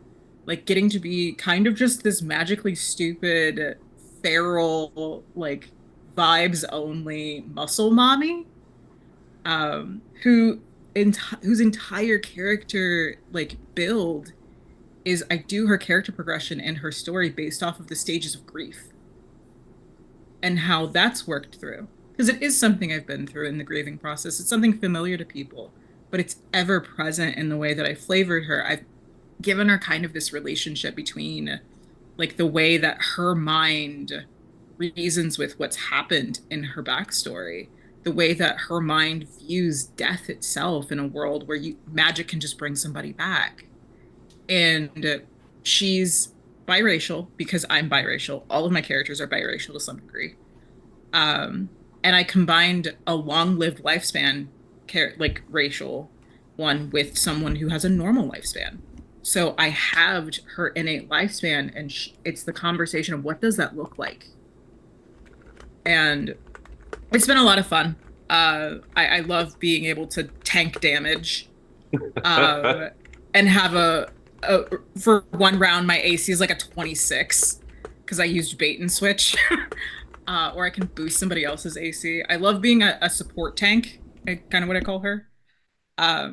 But she's also like she's fluent in 3 languages because she just learns them naturally. Because I would love to be a polyglot. Sadly, I'm not. So I switch accents whenever she's speaking in that language. And it's her way of connecting to people. And then the one that is basically me in a different font is my character, one of my characters for the Everett Archive, which is a podcast I'm on. Great show. Who I did cosplay content as, and I built the entire cosplay. It's a character I've had for a very long time, named Jemmy Horde, who is a manticore. But they are a manticore who was magically changed in their past, and has the ability to shape change and take on a humanoid form. Was then adopted by a gyrosphinx, which is a female sphinx, and lived in a version of the Feywild, and took care of a Leonin baby that was brought in as basically bartering. You can find there's an episode of Build-A-Bard on the Everbright's YouTube, I believe, where I go over Jemmy's entire backstory basically, and getting to put these little pieces of me and Jemmy's story, because people always say it's like, oh well, you horde people, you're a dragon. It's like, no, I'm a manticore.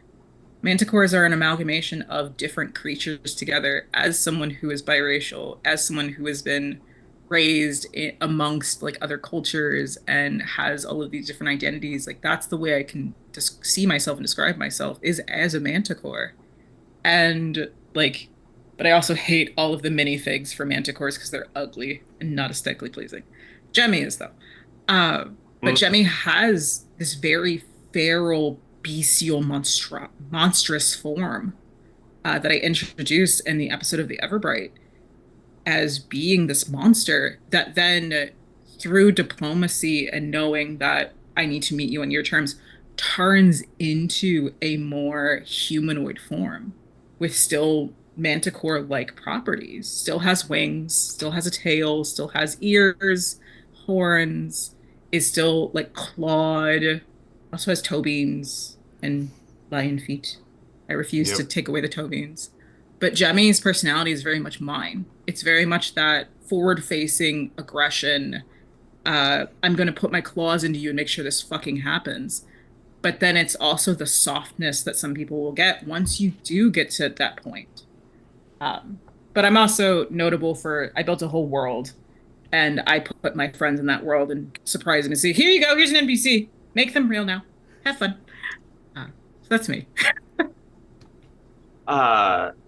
So I have for House, I have about I have multiple worlds that I've built.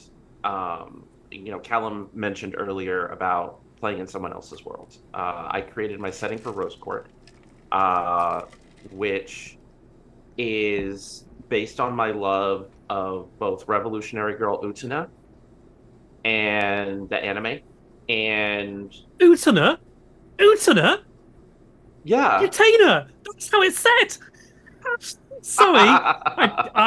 I couldn't let that sleep. My friend would flay me alive for not pulling you up on that. I'm sorry. You're just American. It's fine. I'll forgive you. Yeah, well, that's how it sounds in the English dub that I came up with. Oh, Utena. Excuse me. Revolutionary Girl. Utena. Ignore me. Keep going. Keep talking. I got you. So Revolutionary Girl Utina, and uh, and the Spanish soap opera Elite, and Cruel Intentions. Uh,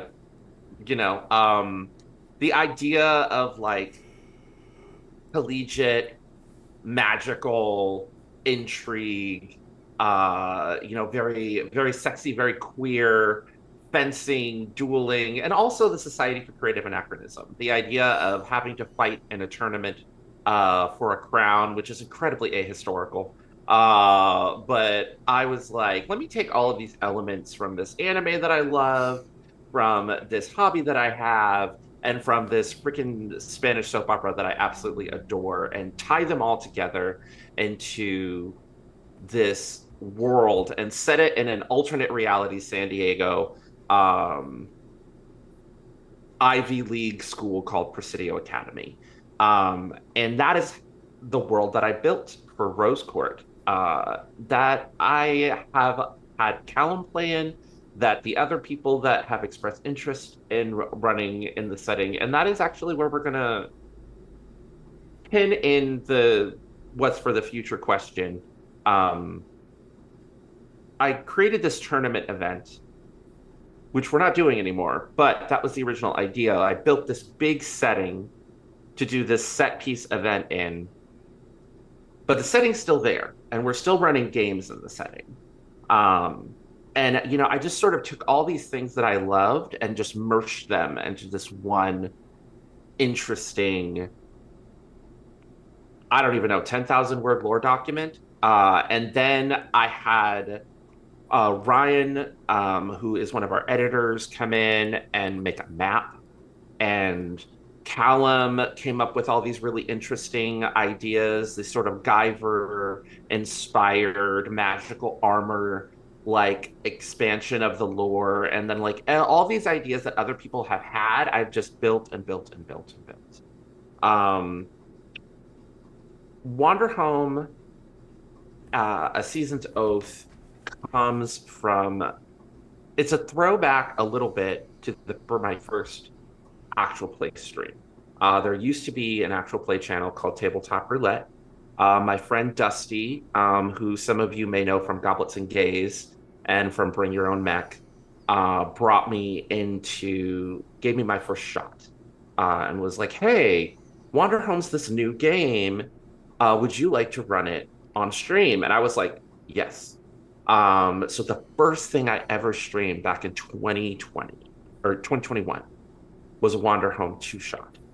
And around 2021, I was like, oh, I like Wanderhome's mechanic system. I'm going to make my own homebrew setting, and it's going to be folklore punk, and it's going to have different moves. And I created what was called the North Star, and where I tried to kind of go my own way with the Wanderhome system. And I ran two different series, one on Nerds with Dice, and then another sequel series on Misadventurers League. And we were in the midst of Rose Court last year, and I was starting to feel like I want to get back to Wanderhome itself. I want to take a lot of the themes and ideas that I developed with North Star and bring it back into Wanderhome. And around October, I reached out to a couple of people that I trust in the space and created a Season's Oath. I had kind of honed my skills, home brewing and doing my own thing. And, that's why I always take chances, try things that are different. And I came home. I came home to Wanderhome. I had, I'm on the Possum Creek Discord server. I've had the immense privilege through the magic of the internet of meeting Jay Dragon, gaming with Jay Dragon, learning from Jay Dragon about game design and philosophy, and really playing Wanderhome back when it was just like a play kit, before the Kickstarter, before any of that.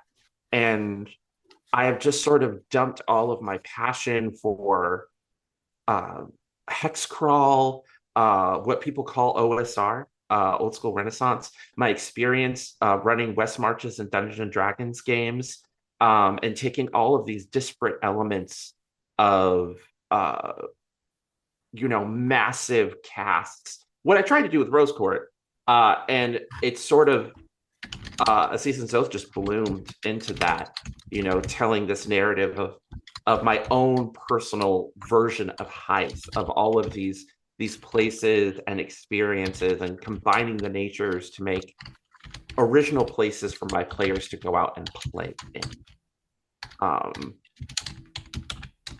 And there's other worlds out there, that I'm working on. We did a community event where I ran the 2024 rules for D&D, but set it in Dark Sun, which is, a problematic old school setting, but through judicious use of safety tools and working with my players, I've created, a new version of it. And we recorded some things. Some things didn't get recorded because of tech issues, but, that was a wonderful world. And that's what I've built, those are just like 3 examples of the settings that we've been working on. And I'll cede it over to Kallum. I've realised we've been talking for a long time, so I'll keep mine nice and short. I'm usually inspired more by the vibes of works I enjoy.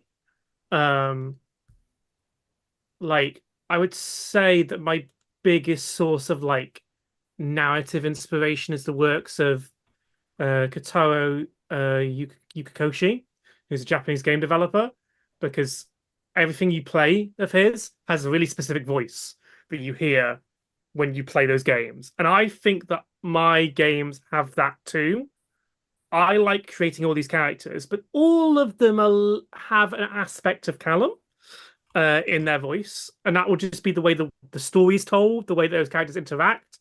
I made a character for the vampire game who came out to be who I designed as an antagonist, and in meeting them, my players were literally in chat going, "Oh, look, it's a self-insert from Kallum." And I think I did that to disarm the players a little bit into this character, and I didn't actually know where they were going. There was 2 versions of that character, and I had a chat with Hector about this in Five, where we were like, I could do this, or I could do this, and I don't know which I want to do. But they went a way that I wasn't expecting, and I'll maybe save that for talkback stream about Vampire at some point. I like to create characters who I then play to their maximum. If I create a character, I create a whole way that character thinks, and I play that. Sometimes that will be adjacent to mine. They'll all have my really sarcastic sense of humor, but I tend to go, this is what the character believes. They are going to go with that, and that's who they are. I will push them to that idea. I work with characters in my job, and character examination. So I create the fundamentals of that character and go, that's who they are now. And they'll change as well. But yeah. But the vampire game was inspired by all the times I've seen other people play vampire games, and I've gone, that's not quite it. That's not it, bud. I am annoyingly channeled. Most of my energy goes into either an idea that comes from something I don't like and going, I can do that better, or a joke. So my next game, which maybe you can use as a segue to talk about on upcoming projects. Yep. My next game was a joke I made on a Discord server. I was like, wouldn't this be funny? And now I'm going, no, I'm just going to make that now. So I'm still trying to piece together what that world is, even though I've got pretty strong idea. But it comes from me making a joke. It's like it was riffing on something else someone else has said, and went, oh, that's actually a really funny idea for a world. That's actually really interesting. Let's fucking go. That is one of the best ways to like just get things started. My entire introduction into the space was somebody made an offhand comment on a podcast that I was friends with, and I was like, hey, I could actually make that happen. And then we had a 8 podcast tournament for a charity stream, and it's like the just taking those little things are the best, and I wanted to throw that in there. But yes, we do need to segue. We have been going for a while, and it has been so lovely. You've made this so easy on me. It's just so lovely just listening to you talk about this very passionate thing that you do. And so let's talk about the future. There have been things touched on about projects that are in the works. You currently have games that are running. So talk about what they can expect and where they can find it, but also caveat, this is not just about House of Dreams. If you have a personal project, please tell me about it. I would like to know. Okay. I will. You know what? Let's do the reverse thing. We're going to start with Monroe. Go ahead and talk a little bit about what you got going on, and Yeah. Molly, and then Diamond, and then Kallum, and then I'll go last because I'll talk all night. All right. So things I've got going on aside from like I was saying, um, the Latina table that I really want to work on getting that together so we can do that hopefully this year is this like fall. My fall is up in the air though because top surgery is happening. Um because that came up because I want to be there's a character I wanted to be, a mariachi inspired bard. So and I've never played a bard. So dive into your face. So that's happening here. And then upcoming projects. Personally, I'm working on a new solo journaling game that uses tarot cards because that's my little niche that I write so many of all the time. Where you play as a witch or wizard who owns a magic shop. And then upcoming projects I have not in House of Dreams. I will be playing Wanderhome at some point. We're doing a session 0 in a couple weeks. Over on Hard as a Dungeon, right? Yes, it is. It's hard as a dungeon. Yeah. I had to find that out listening to Bra like pontificate last week. I was like, why didn't Monroe tell me? Sorry, like we planned that session 0 so far in advance. I forgot about it until like we got the reminder. I was like, oh, I'm doing that. And then at the end of May, on the Canadian channel Logomancy Media, I will be playing Emergent, which is a superhero horror game that I did the sensitivity reading for charity. We're doing it for Trans Lifeline, and I'm really excited about playing that character because she's a bassist in a punk band, a garage punk band. Because I was a band kid and I really wish I'd played bass, but my fingers are too short for that. And oh god, what else do I have? I think that's the main thing. Projects aside from that one game, my games are currently on sale because again, as I was saying, I'm getting top surgery this fall. So monroe.itch.io, you can find all my games, all 15 of my games. Yeah, that's what I got going on right now. Shall I go? Yeah, what do you got for us, Molly? Cool. So I guess my main thing is Magpie Presents at the minute. So it's very ad hoc, it's very all over the place. This is the first time I've been let loose to do something. There's nothing at the minute in the pipeline, so Monroe, I might bother you for one of your games at some point. Please let us do something. I'm always looking for folks who have sort of their own indie games. The weirder the better. I yap a lot over on Blue Sky. I'm at Antique Horror over there. I guess from a personal perspective, I've got a few bits and pieces coming up later in the year from comics. I don't know what I'm allowed to say. I've written for some kids' TV show comics that I'm really proud of, and I love them so very dearly. And they should be coming out in August time. Last year, I won the Mad Cave talent submission for comic writing, and I should hopefully get something out later this year to do with that. Yeah, what else am I doing? What am I doing? Who am I? I think Are that's you, by chance, just check, are you in a pre-recorded stream that is currently going out? Yes! Or Thank not? you! We did Thank an you, entire Kallum. 8-week campaign where every day, every time we finished, I was like, what are you in elsewhere? You forgot to mention it. It's because my brain Yes. goes blank as soon as it's like, who are you? What do you do? It's like, I'm just here. Yeah, I was on Fey Earth, which is a ridiculously cool system. I love it so much. So basically, in the last sort of like few months, I've played Fey Earth and Skies Above, and the vibes of them are keep adding dice. It's like you've done this really cool thing, add another dice. You've done another cool, add another dice. Add another die.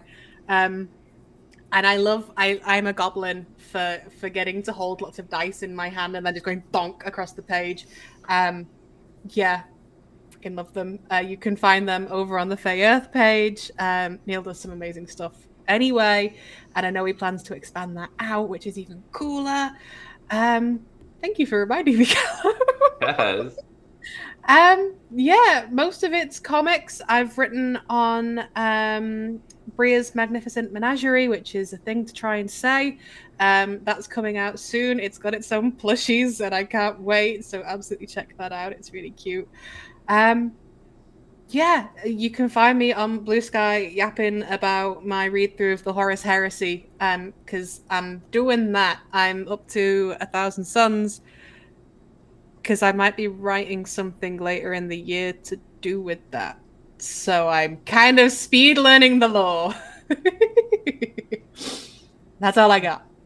And I also want to quickly mention that if you're catching this after the live, we will have all of the links to find these things and people down in the description. And also, if you're watching on the live, my bot stopped working. So maybe I'll get the links incorrectly. Who's next? Diamond. Hi, that would be me. As far as my projects go, I've got so many of them.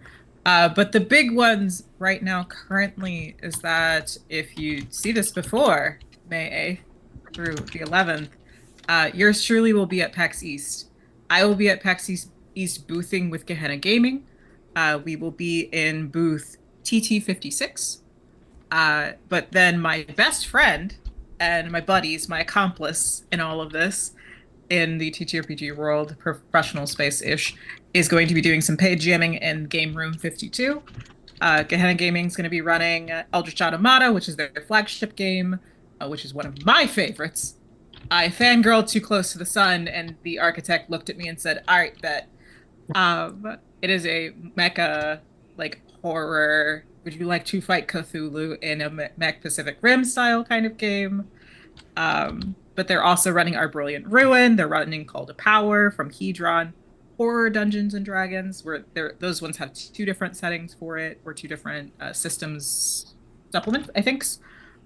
Sunset, World of Darkness, and Liminal Horror.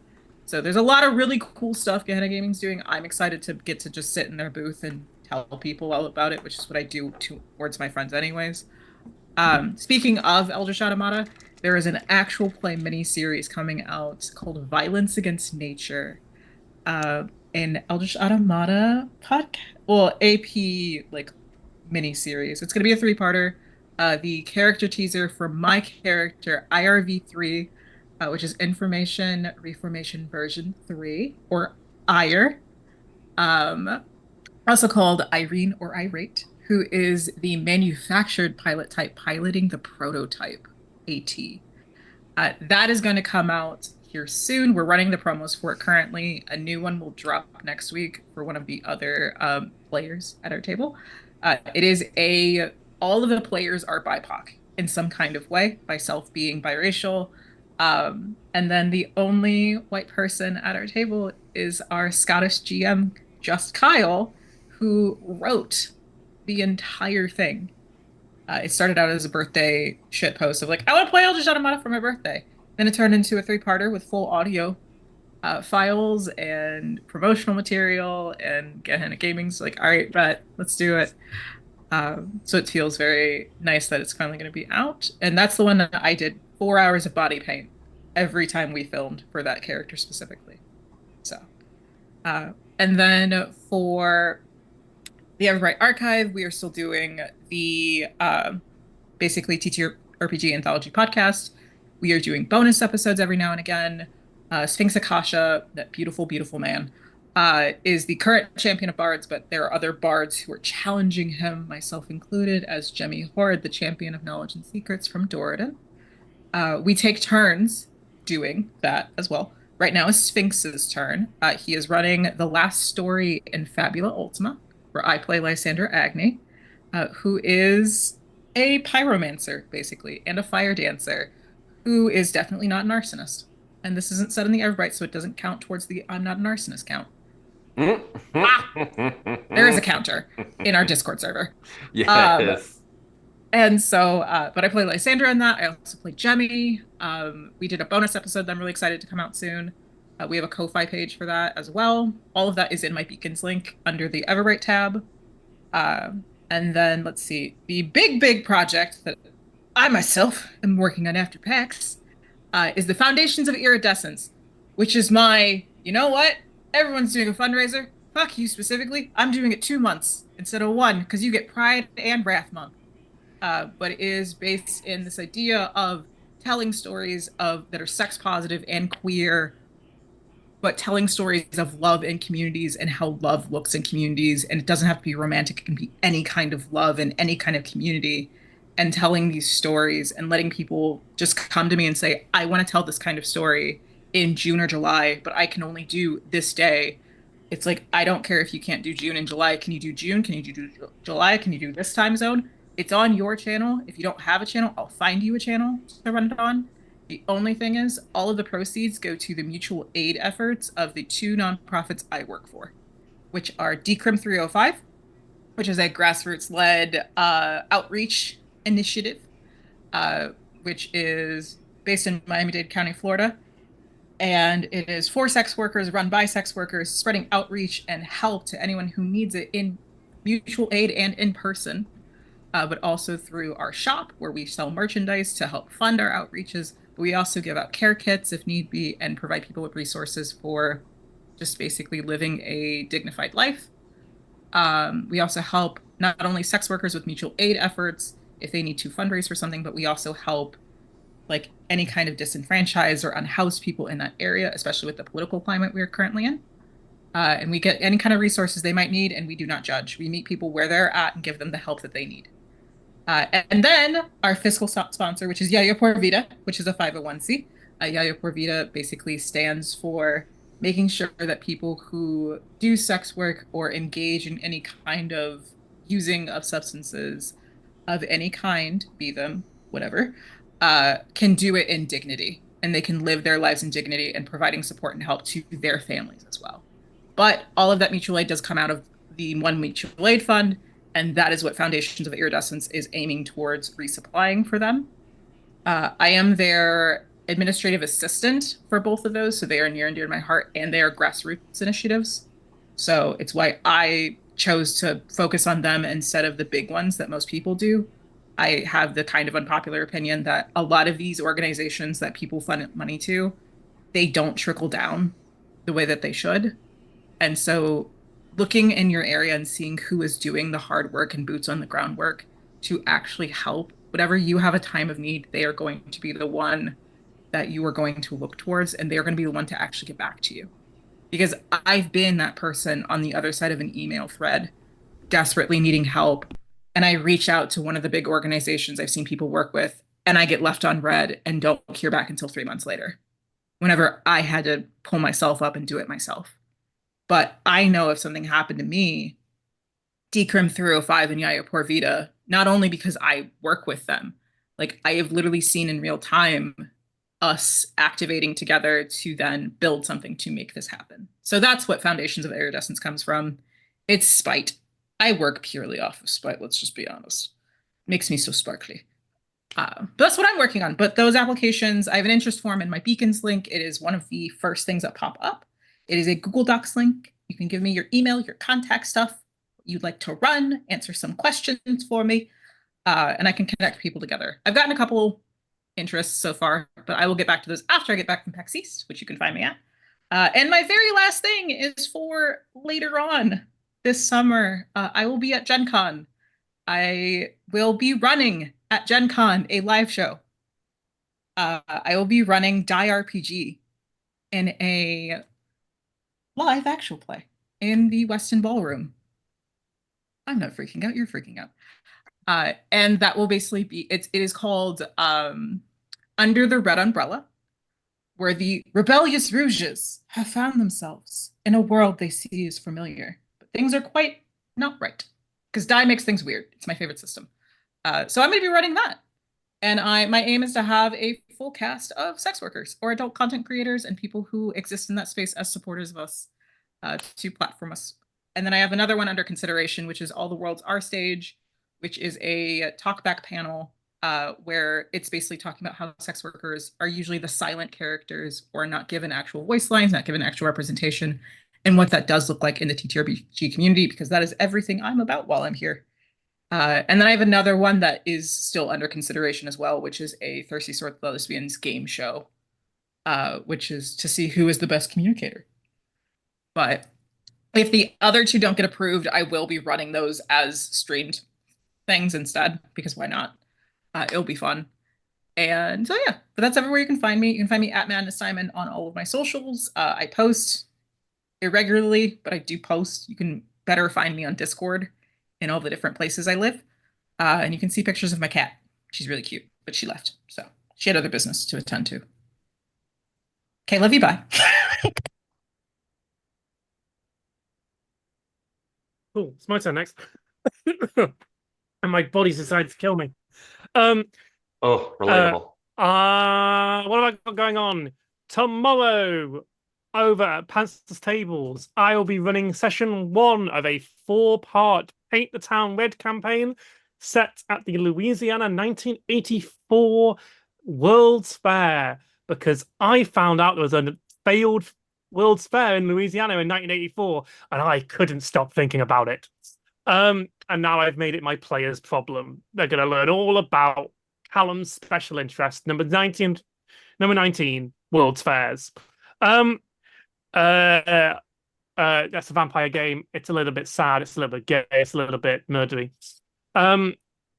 I have yet to properly put this together, but my next game for House of Dreams will be called Stepson's Rocket Punches, which is a thing that only me and Molly understand, but that's fine. It is a mech game set in Liverpool in a future where a nuclear war was only stopped by the invention of mechs. So now the world is falling into anarchic chaos where democracies are falling apart, and we have like homogenies of smaller individual collectives of people gathering together.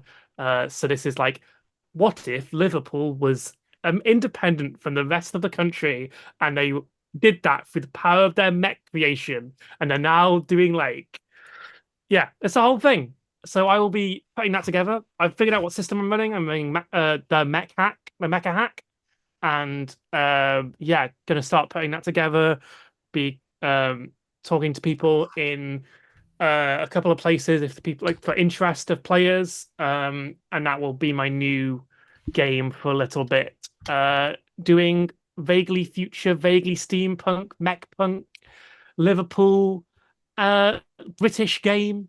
Yeah, that's my next project that I haven't finished yet. There is a version of the Rose Court I'm sure Hector can talk about a bit more. It's on its way. We haven't got it finalized yet. Me and Hector got some tables together and did record some stuff. Then some other stuff happened, and now we've got 3 sessions, and that's all being edited. I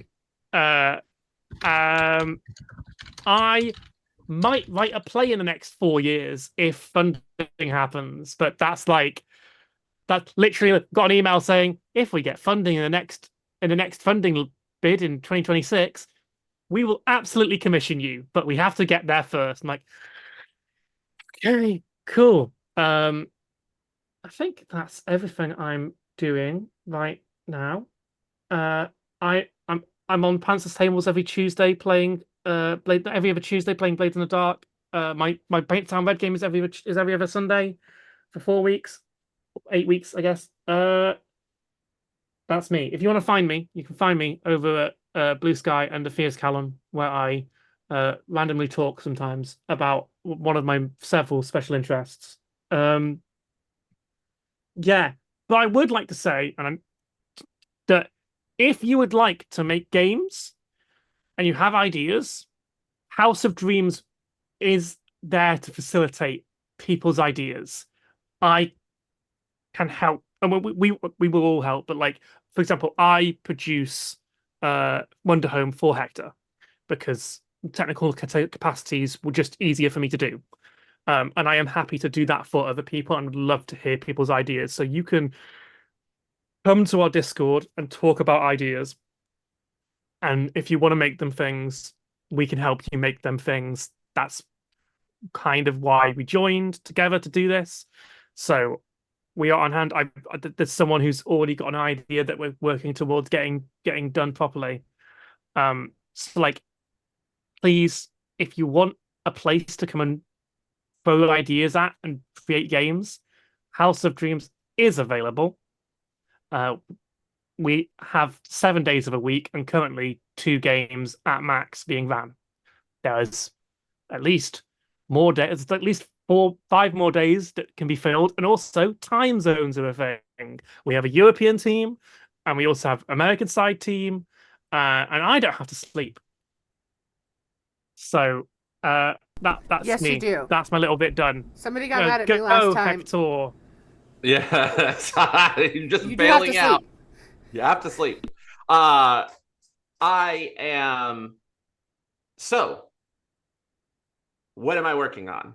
Currently, A Season's Oath is still going strong. We are in the midst of chapter 3, which will be going on Sundays, every other Sunday in May. We're going to be doing the second half of the 3rd chapter of A Season's Oath.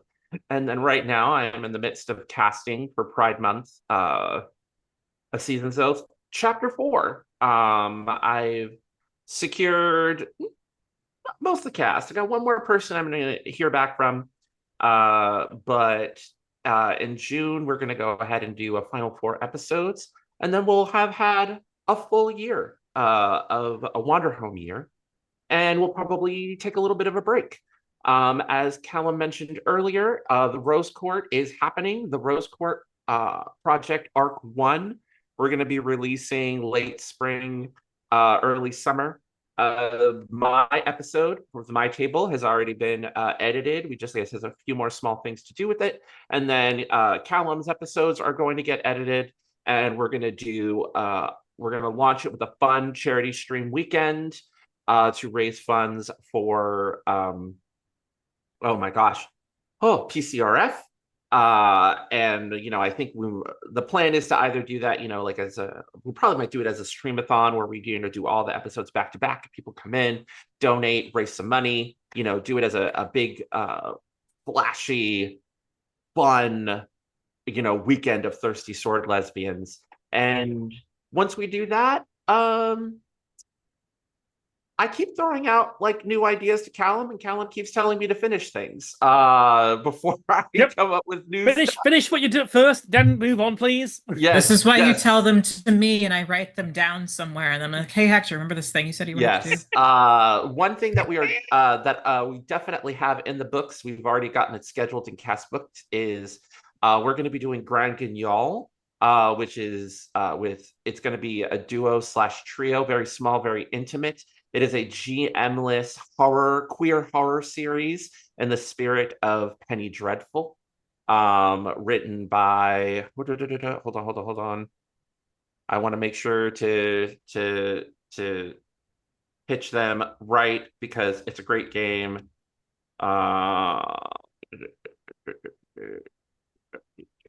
Grand Guignol. So it's published by Possum Creek Games, or the second edition will be. And it is written by Luke. Where is your last name? So people know I'm talking about the right Luke and not the other Lukes out in the world. Luke Jordan, they, them. They are an amazing creator. If you like Penny Dreadful, if you like horror with dark Victorian themes, please keep an eye out. Greg and y'all, we're planning on doing it for Spooky Month. So in the meantime, you can see me over at playing Spindle Wheel later in May on Taylor Felicity's channel.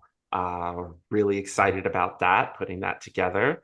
You can also, I just was on Cat the Lore Mistress's streamathon. If you want to watch a little Wanderhome interlude, the VOD is on her Twitch channel if you want a little taste of what A Season's Oath is. All of the current episodes of A Season's Oath are on our House of Dreams YouTube channel, which hopefully soon we're going to be editing Dark Sun, Heroes of the Sand, a couple episodes of that coming up. That is me taking my favorite D&D setting from when I was a teenager and stripping out all the problematic elements, or leaning into them in a way with safety tools that is empowering for people of color. It's essentially me turning Dark Sun into a revolutionary sword and sandal pastiche where those who are trapped in slavery rise up against their oppressors and lead a revolution in the fight for freedom and water in a desert planet that has been destroyed by magical ecological disaster, which is how I've always seen Dark Sun, and how I hope people will see Dark Sun when we upload those episodes onto the YouTube channel. Outside, you can also, I'm going to be on the Pantsless Tables Pride charity stream at the end of June, doing another interlude of A Season's Oath, raising money for PFLAG. We just, sorry, didn't mean to say it earlier before Steve did. My apologies. I'm a bad person. No, I was just thinking of the fact I'm going to be on a charity live stream later in the month, and I forgot. Oh, okay. All right, never mind. I totally... I also don't think you're meant to have said. I don't think the announcement of what games are on that live stream are going to be. So, oh, no! Whoops, sorry. Didn't mean to let the cat bag out early. Steve could yell at me later. It's fine. We were meant to do it this weekend, but then my game got in the way. So, it's fine. Oh, okay. Speaking of Pantsless Tables, you can see me on Dark Waters either every other Friday or Monday. We've been on a little bit of a break, but we should be back by next Friday, the 9th, I believe, or this upcoming Friday. Yeah, we should be back on the 9th on our regular schedule of every other Friday and occasionally a Monday, playing Dark Fantasy Dungeons and Dragons over at Pantsless Tables and having a good time. So lots of projects down the pipeline.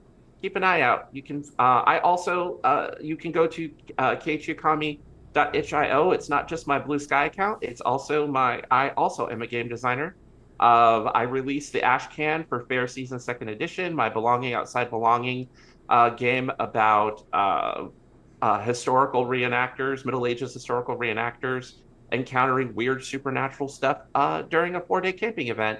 I just did a 3-episode series over on Follow the Leader podcast, where we all played Fair Season. So if you want a taste of that, you should definitely check out their podcast.